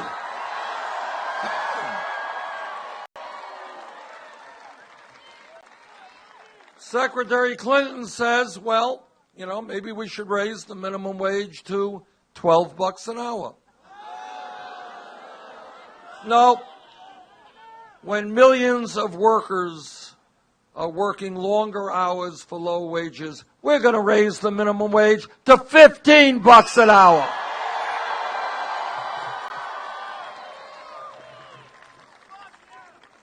At a time when thousands of households in California cannot turn on their taps and get drinkable water, it seems clear to me that we have got to end fracking.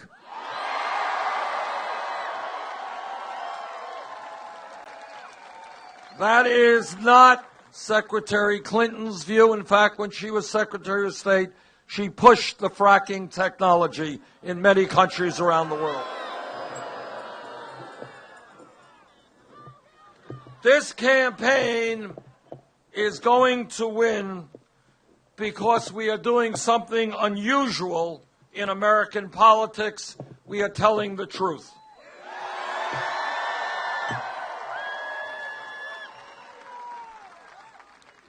And what the truth is that today we have a corrupt campaign finance system which is undermining American democracy. Now, the media doesn't talk about it, but I want all of you to understand and never accept the right of billionaires to buy elections.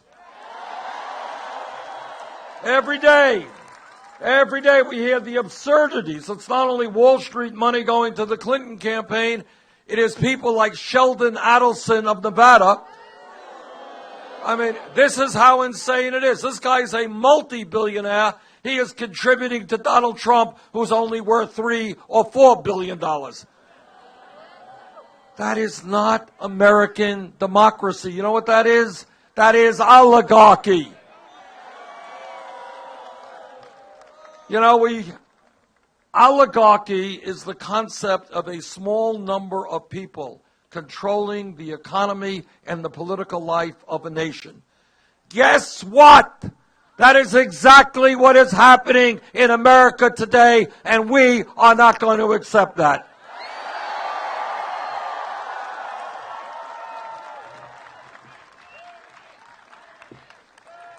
But it is not only a corrupt campaign finance system, it is a rigged economy. A rigged economy is when today the top 1/10 of 1%, 1/10 of 1% now owns almost as much wealth as the bottom 90%. A rigged economy is when the 20 wealthiest people in this country own more wealth than the bottom half of America, 150 million people. A rigged economy is when the fossil fuel industry makes huge campaign contributions, and lo and behold, Donald Trump and the other Republicans, they don't believe in climate change. A rigged economy is when the drug companies have 1,000 lobbyists in Washington, D.C., and we end up paying the highest prices in the world for prescription drugs. A rigged economy is when Wall Street's greed and recklessness and illegal behavior drove this country into the worst economic downturn since the Great Depression, and then Congress bails them out. And a rigged economy is when none of the executives on Wall Street, despite their illegal behavior, go to jail.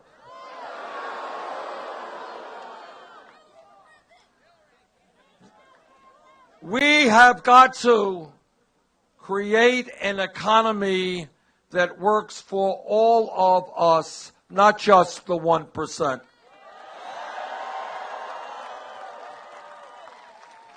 Because we will not accept the reality of today, where mom is out working 40 hours a week, dad is out working 40 hours a week, the kids are out working, and yet 58% of all new income created today goes to the top 1%. Not acceptable. We are going to change that.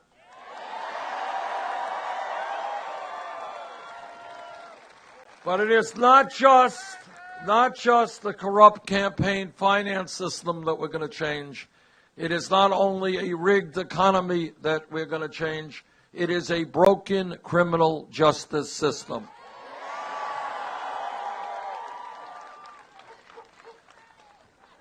Think about the absurdity that in this great country we have more people in jail than any other country on earth. We are spending $80 billion a year to lock up 2.2 million Americans, disproportionately African American, Latino, and Native Americans. Today, in inner cities throughout this country and in rural communities, youth unemployment is 30, 40, 50%. And when kids have no jobs and they're not in school, bad things can happen. And that is why together we are going to invest in our young people in jobs and education.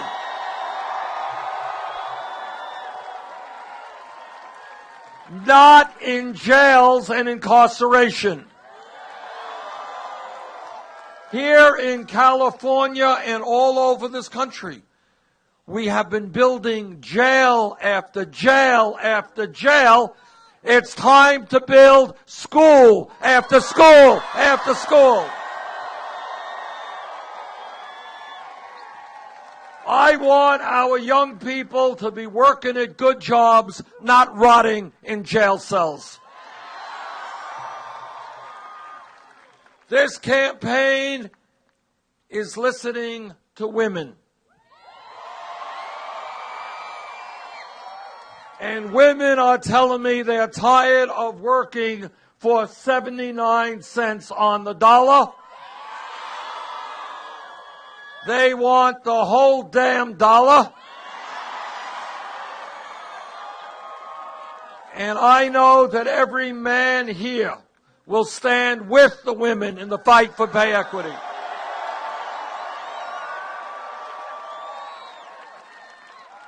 And by the way, women and men are tired of listening about Republican family values.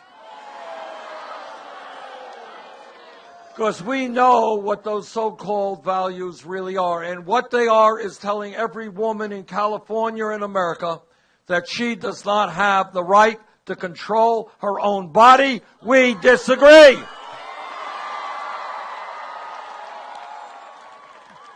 And what Republican family values are about are telling our gay brothers and sisters they cannot get married. We disagree.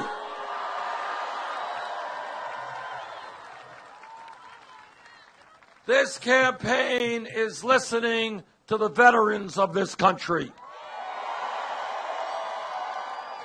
And I want to thank all of the veterans here and in this country for putting their lives on the line to defend us.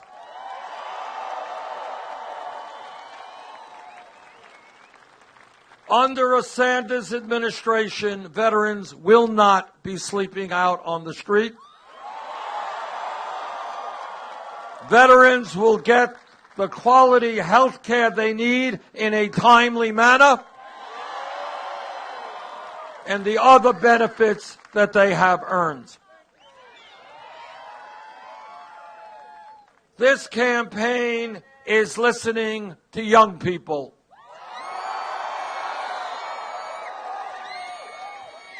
And here is a moment when we have to think outside of the box. Don't accept the options that the media gives to you or the Congress gives to you. Think about this for a second. Everybody here knows, this is no disagreement about this, that we are living in a highly competitive global economy. Is that right? All right. The logical corollary of that is that we need to have the best educated force in the world if we're going to have a strong economic future, right? And if we're going to have the best educated workforce in the world, it is insane that hundreds of thousands of bright and qualified young people do not go to college because their families lack the money. In the year 2016, when we think about free public education, it's not good enough now just to be thinking about first grade through 12th grade. That was great 40 years ago. Today, people need more education.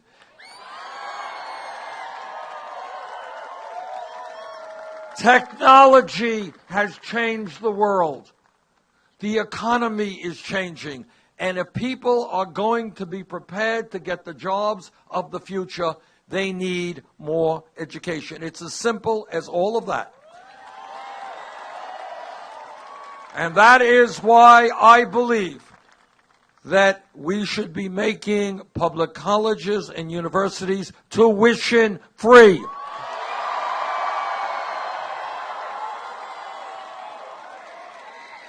Does anybody here honestly think that that is a radical idea? It really is not. How much does it cost to go to college in Germany today? How much does it cost to go to college in Scandinavia? Well, I think there is a lesson to be learned from those countries who are smart enough to invest in their young people and in the future of their countries. That's a lesson we should learn.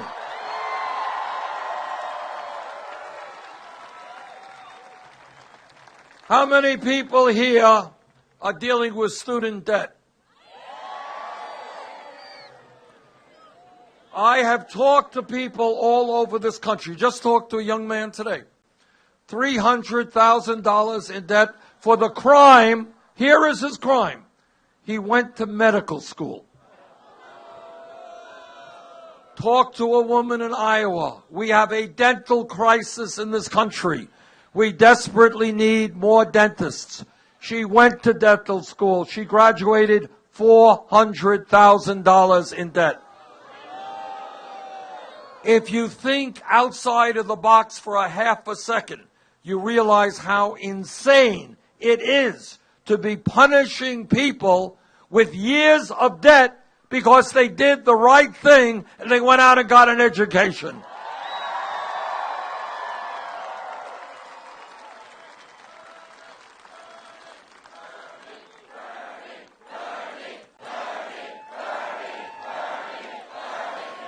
So for student debt, you got millions of people stuck with 5, 6, 8% interest rates.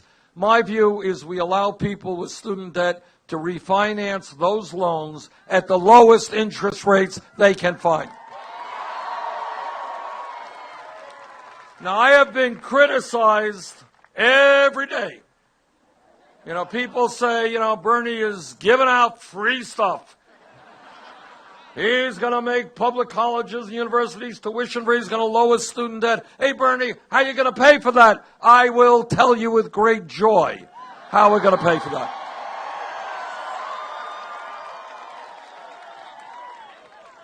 We are going to pay for it by understanding that in the last 25 years, there has been a massive transfer of wealth in this country. You all know that? The problem is that that transfer has gone in the wrong direction. Trillions of dollars have gone from the hands of working people to the top 1/10 of 1%. So I think it is kind of time to transfer some of that money back into the hands of the middle class.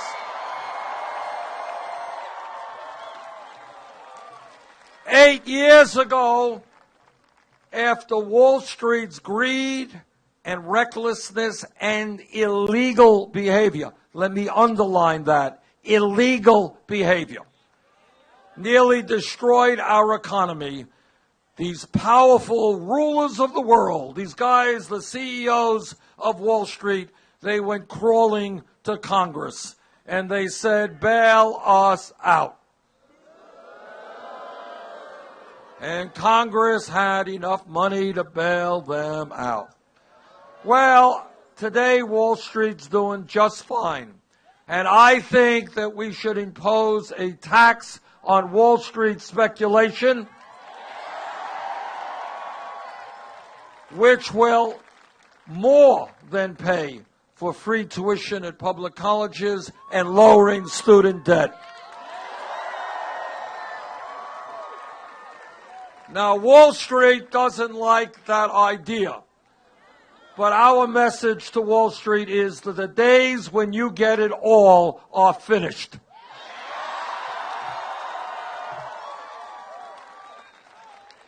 This campaign is listening to our Latino brothers and sisters. And they remind us that every day there are 11 million undocumented people in this country, many of whom are living in the shadows and are living in fear.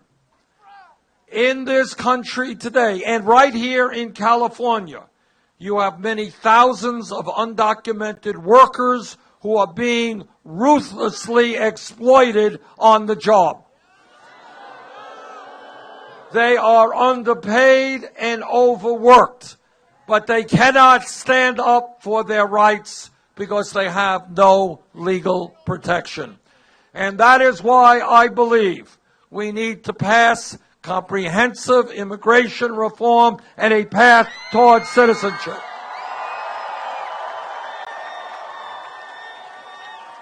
And that is why I believe we must end the current deportation policies.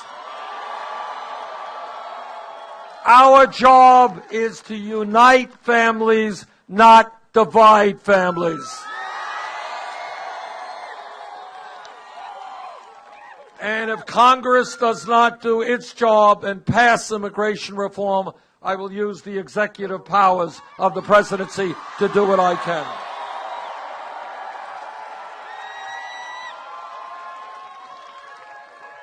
This campaign is talking and listening to the African American community.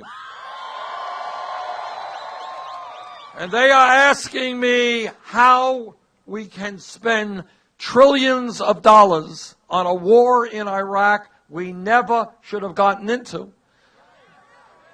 A war that I vigorously opposed. But think about it. Trillions of dollars for a war which has done us and that region incalculable harm. But the African American community asked me, how come we don't have the money to rebuild inner cities in America? And they're right.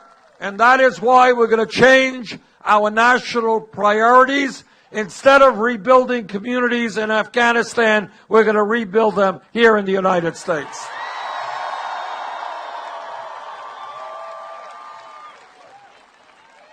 This campaign is listening to a people whose pain is too rarely heard, that is the Native American community. Native Americans have been lied to and cheated from before the time this country became a country. And yet we owe the Native American people a debt of gratitude that we can never fully repay. They have enriched our culture in many, many ways. Most importantly, perhaps, they have taught us that as human beings, we are part of nature and we must live with nature.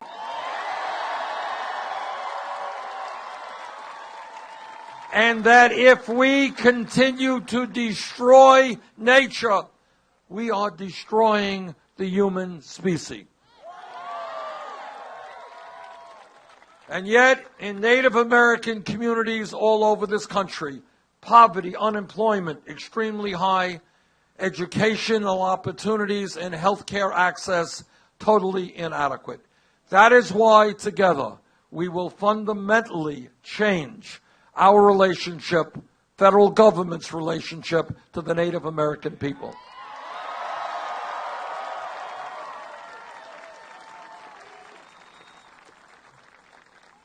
Let me be extremely honest and straightforward with you and tell you that I believe that health care is a right of all people, not a privilege.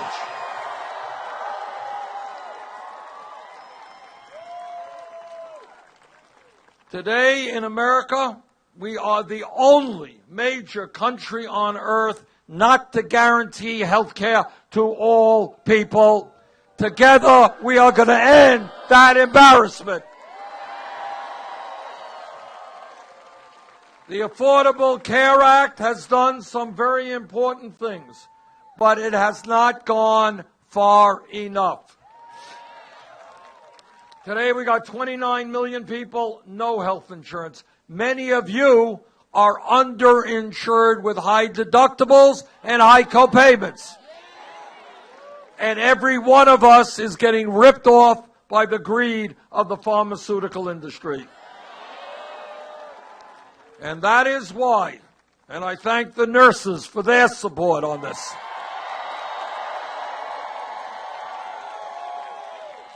And that is why, together, we are going to pass a Medicare for all single-payer program.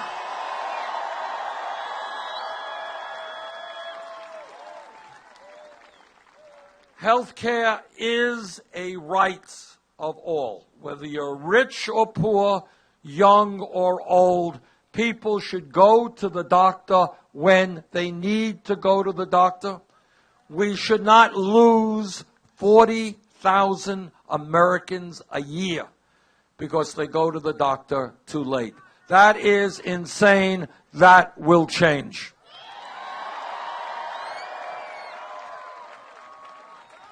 Everybody here knows the most profound lesson that we can learn from American history.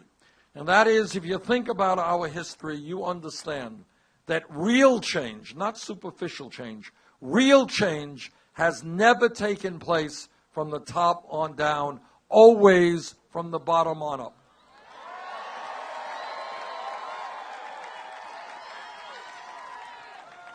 And that means that, as Frederick Douglass, the great abolitionist, wrote, freedom is never given to people. People have to struggle and fight for their freedom. Think about workers in this country 100 years ago who were working 7 days a week, 12 hours a day, had no rights, could be fired at any time for any reason. Think about children 10 years of age working in factories. The working class of this country came together and said, you know what? We are tired of being exploited. We are human beings. We want to be treated with dignity. We're going to form trade unions to protect our interests. Think about 150 years ago, in the midst of the abomination of slavery. Think about the courage of African Americans and their allies who stood up and fought back against racism. Think about the number of them who were killed, who went to jail, who were beaten, who lost their jobs. But they stood up, and decade after decade, people stood up and said that in this country we will end the abomination of racism and segregation and bigotry.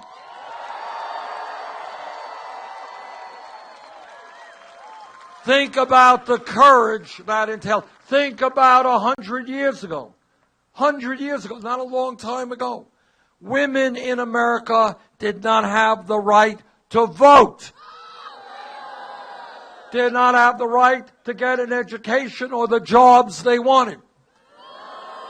And the culture and the establishment of that time, it seems weird now, but at that time, the establishment said a woman's role is in the home and having babies. But women stood up and said, excuse us, we will define who we are, not you.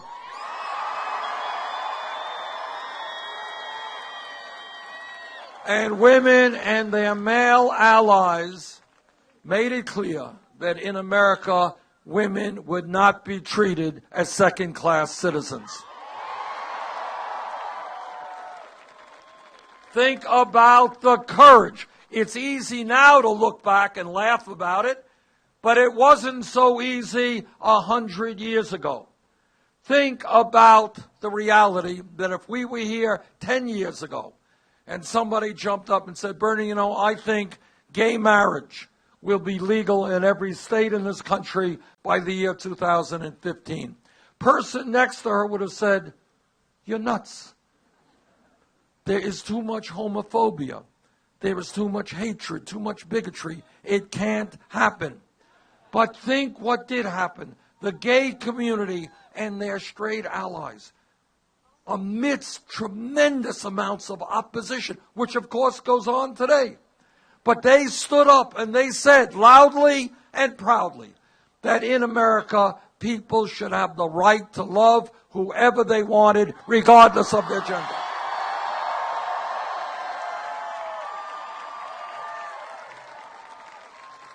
If we were here 5 years ago, no time at all, somebody jumps up and says, you know, Bernie, there's $7.25 an hour minimum wage. Federal minimum wage is a starvation wage. We got to double it. We got to raise it to $15 an hour. Person next to him would have said, you want to double? What are you? You're an extremist. You're dreaming. You're thinking too big. Maybe you'll get $8 an hour. Who knows? $10 an hour. 15, it's an impossibility. But you know what happened? Very brave people in the fast food industry, in McDonald's, in Burger King, in Wendy's, they went out on strike. And they told this country the truth that nobody survives on $7.25 an hour.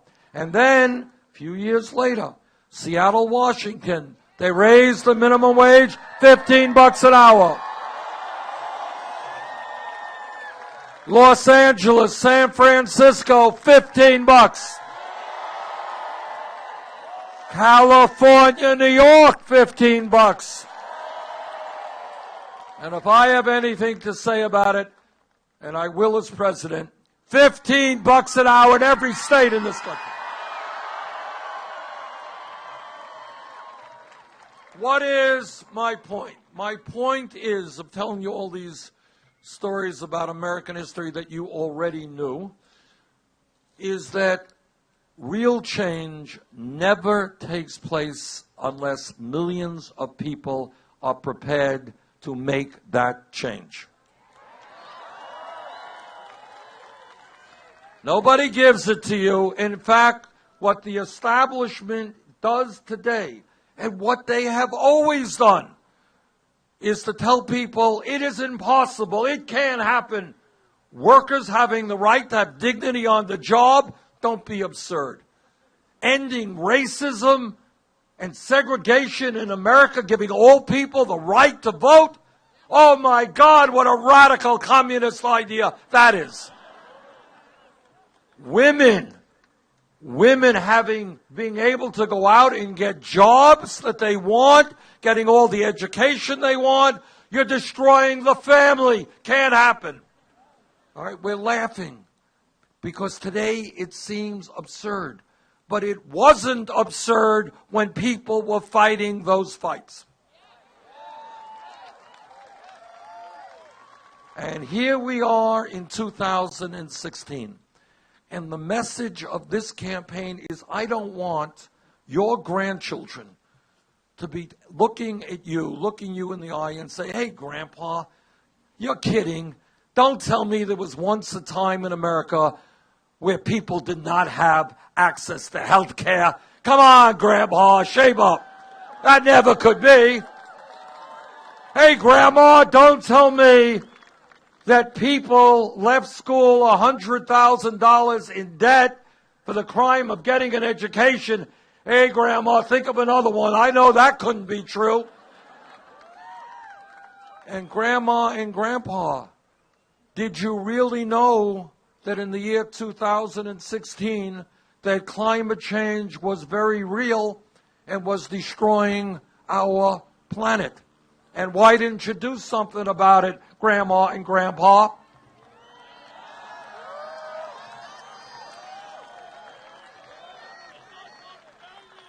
So the point is we have got to look around us right now. And what we have got to see is it is insane and unacceptable. It is grotesque that we have a horrific level of income and wealth inequality. We do not have to accept it if we fight back. It is absurd. Think about it. We are the only major country on earth not to guarantee paid family and medical leave. Think about it. There are multinational corporations in this country who make billions in profit, stash their profits in the Cayman Islands and in other tax havens, and don't pay a nickel in federal taxes. Think about it. We have the highest rate of childhood poverty of almost any major nation on earth. Think about it right in front of your eyes. Our infrastructure, roads, bridges, water systems, wastewater plants are collapsing right in front of us when we got millions of workers who are unemployed ready to rebuild that infrastructure.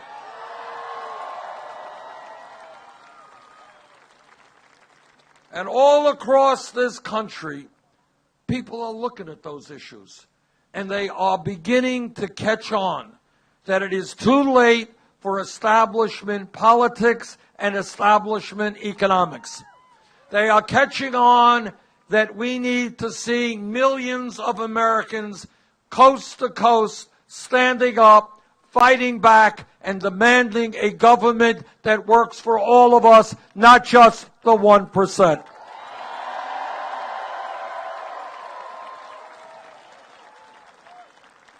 And that is what this campaign is all about.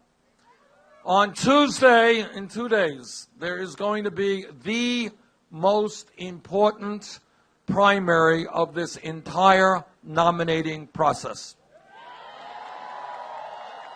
California has 475 pledged delegates up for grabs. And here's what will happen. If there is a high voter turnout, we're going to win. If there is a very high voter turnout, we're going to win by a big margin. But if there is a low voter turnout, we will lose. So our job in the next 2 days is to do everything that we can to make certain that California has the highest voter turnout in a Democratic primary in its history.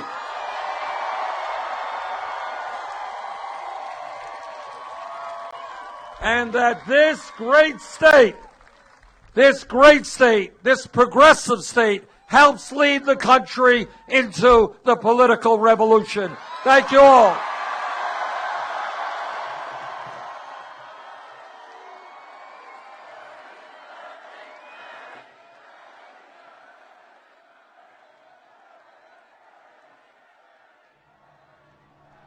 Another historic speech by Bernie Sanders, live from San Diego.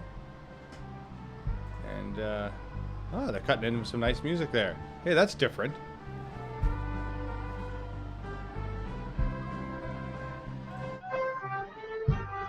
What's up, Scott? What were you saying? Singing again. Oh, you're right.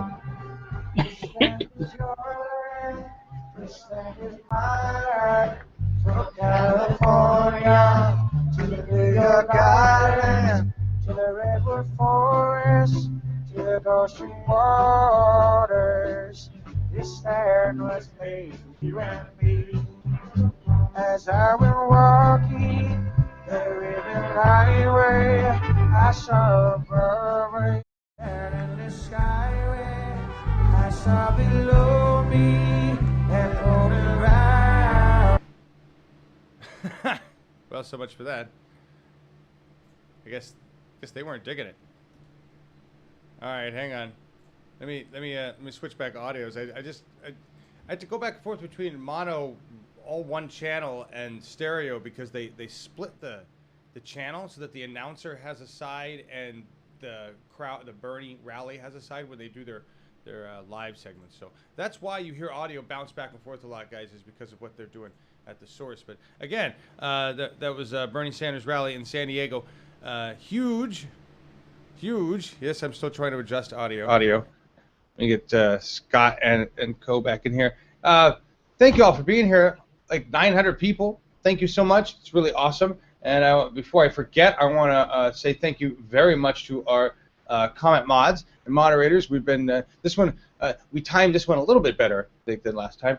So thank you so much for all your hard work. We have tons and tons of comments left to run through, and we're going to talk about a couple things before we get out of here. But who was tonight? We had we filled the sheet. Woo! Filled the sheet. That's 500 comments. That's a lot of conversation. That's just what we put in the lower third here. We're still running here, and it all counts. This is all important towards SEO. This is important towards helping Bernie, towards helping us. So this counts, everybody. Thank you for participating. So tonight we had Liam and Laura and Alice. And Alice was phone banking while comment moderating. Crazy ass. Crazy ass. Bernie's going to want to talk to you, Alice, because that's the kind of crazy workaholic that he is. So, yeah, I think that's impressive. Like, Scott's over here going, shit, Jesus, I don't want to do that. Right, Scott? No way. That's hard. Do you see what's coming through here about Puerto Rico? You seeing any of this information here in the Sanders official campaign statement that he made? I didn't see the statement. Let me pull it up, everybody. This is kind of important. I guess there's some bullshit going down with the now this is there's a couple things. One of them has to do with the prison votes and something about some gang threatening the prison people to vote for Hillary Clinton. And that's one story we're going to cover tomorrow. I haven't had a chance to read that. There's another story about them pushing on social, and them, I'm not even sure who them is. I saw a tweet about it, but it is a narrative being pushed in social media right now, that the Bernie Sanders campaign was actually the campaign responsible for asking for less voting booths in Puerto Rico, which is the dumbest thing I've ever heard of in my fucking life. And it's apparently real enough that the campaign had to release an official statement about it, which is even dumber. But give me 1 second here. I thought I had it. Now I lost it. Shit. Briggs just sent a message here. Where'd it go? Why does this always happen? There it is. There it is. I got it. Give me 1 second here, everybody, and I'll put it up on screen. We'll read it together. There we go. Zoom in on this, and we'll just read what it has to say. That is not it.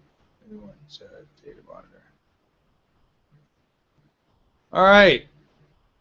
So it just says, U.S. Senator Bernie Sanders' campaign issued the following statement Sunday on long lines at polling places in Puerto Rico's Democratic presidential primary election. Some Puerto Rico Democratic officials are claiming that the Sanders campaign requested fewer polling places in today's primary contest. That's completely false. The opposite is true.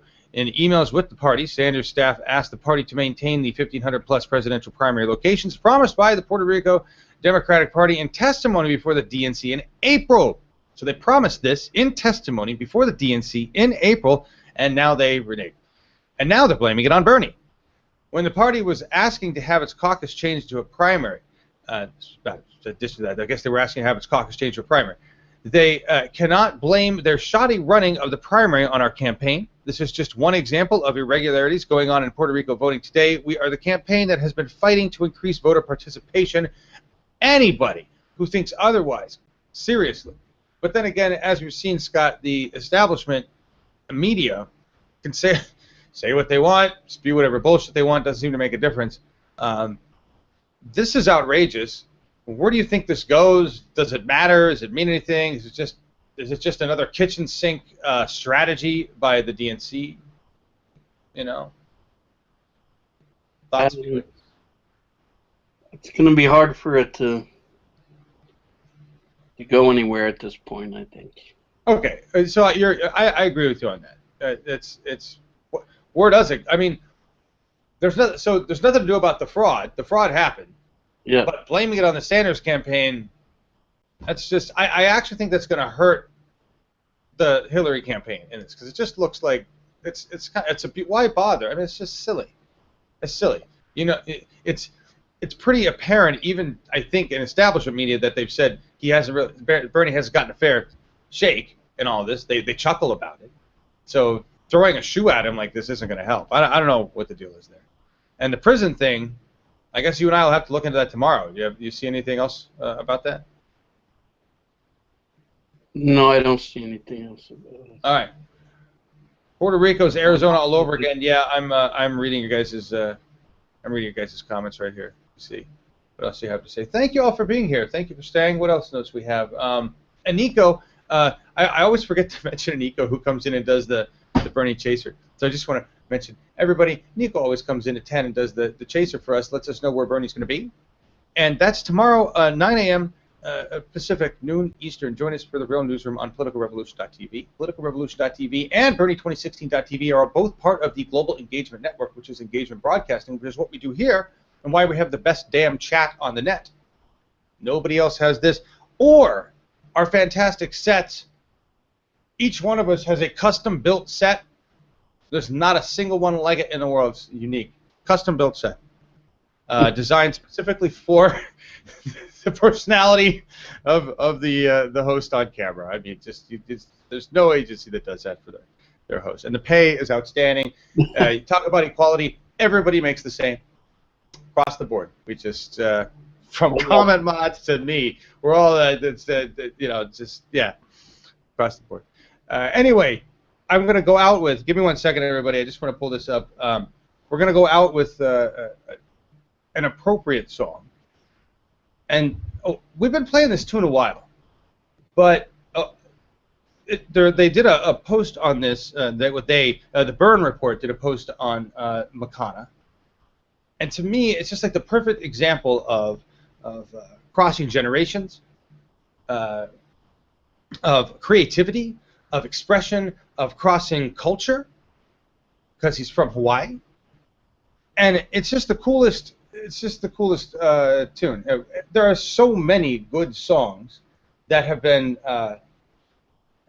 created for this movement, and I want to make it clear to everybody. I've heard a lot of talk back and forth about this not being a movement. That dude in Britain was like, a movement should be started. But the movement's here. It's been here for a year, and it actually was around before that with people like Scott and TYT, and even people that are now working on the other side of the fence that don't realize what's going on. It started with the baby boomers and people that were fighting injustice. And this is the time. This is the time. We fucked it up in the 60s. We got to do it right now. And anybody who thinks that the revolution isn't in progress needs to pull their head out of the sand, like we talked about this morning. Anybody who doesn't realize that America is awake, and more every day we become more awake, they need to pull their head out and recognize the reality around them, because this has happened throughout history where people just refuse to accept what is going on around them, and it's very sad in the end what happens to those few who remain ignorant and just refuse to jump out of the pot like a frog. Bernie said it, FDR said it, JFK said it. Right? It is time to move boldly, big steps. We do the hard thing. Why? Because hard. Because we can. We don't have time left for gradualism, for incremental change. We've been doing incremental change for half a century, and it sucks. We have a dying planet. We have a leader. We have a political revolution. And the fire is ours. So we'll see you tomorrow. Feel the burn, everybody.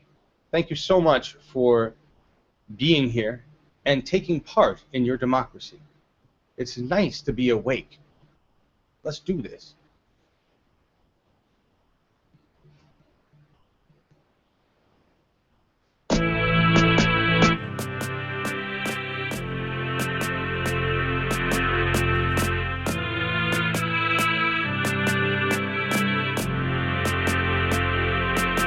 I've been lied to, misled, built about what they said, lifted only to be let down. I've been taken for a ride, given power to decide, only to find out I was wrong. But I learned to tell the ones who fake it from the few really fit to run. Just follow the money they've been taking, and the truth will shine like the sun. I'm so tired of lies now, babe. Don't wanna compromise, no way. And I feel the burn for someone who can't be bought, to back the man who's fought for the people of America.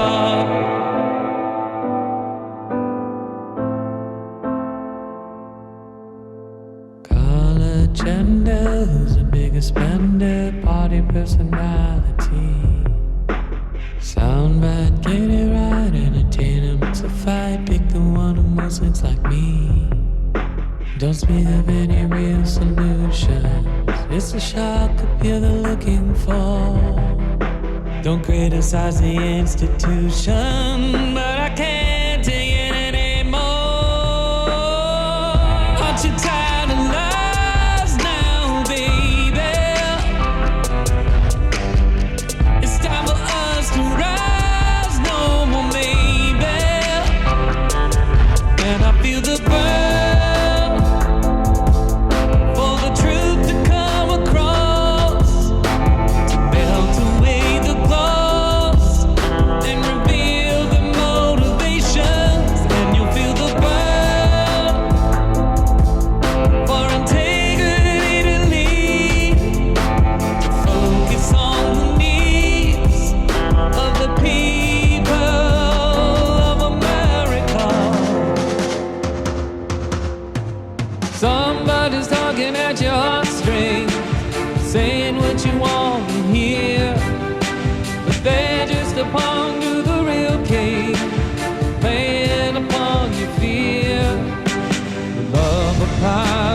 puppet string, but can't control the love we bring. The fire is out, the hour is now, the tide is set to turn.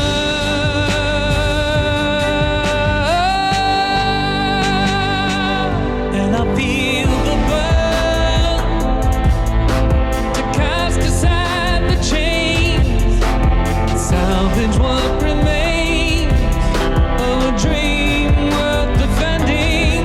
When you feel the burn, standing up to grief, we're aligned with thee, we're the president of America.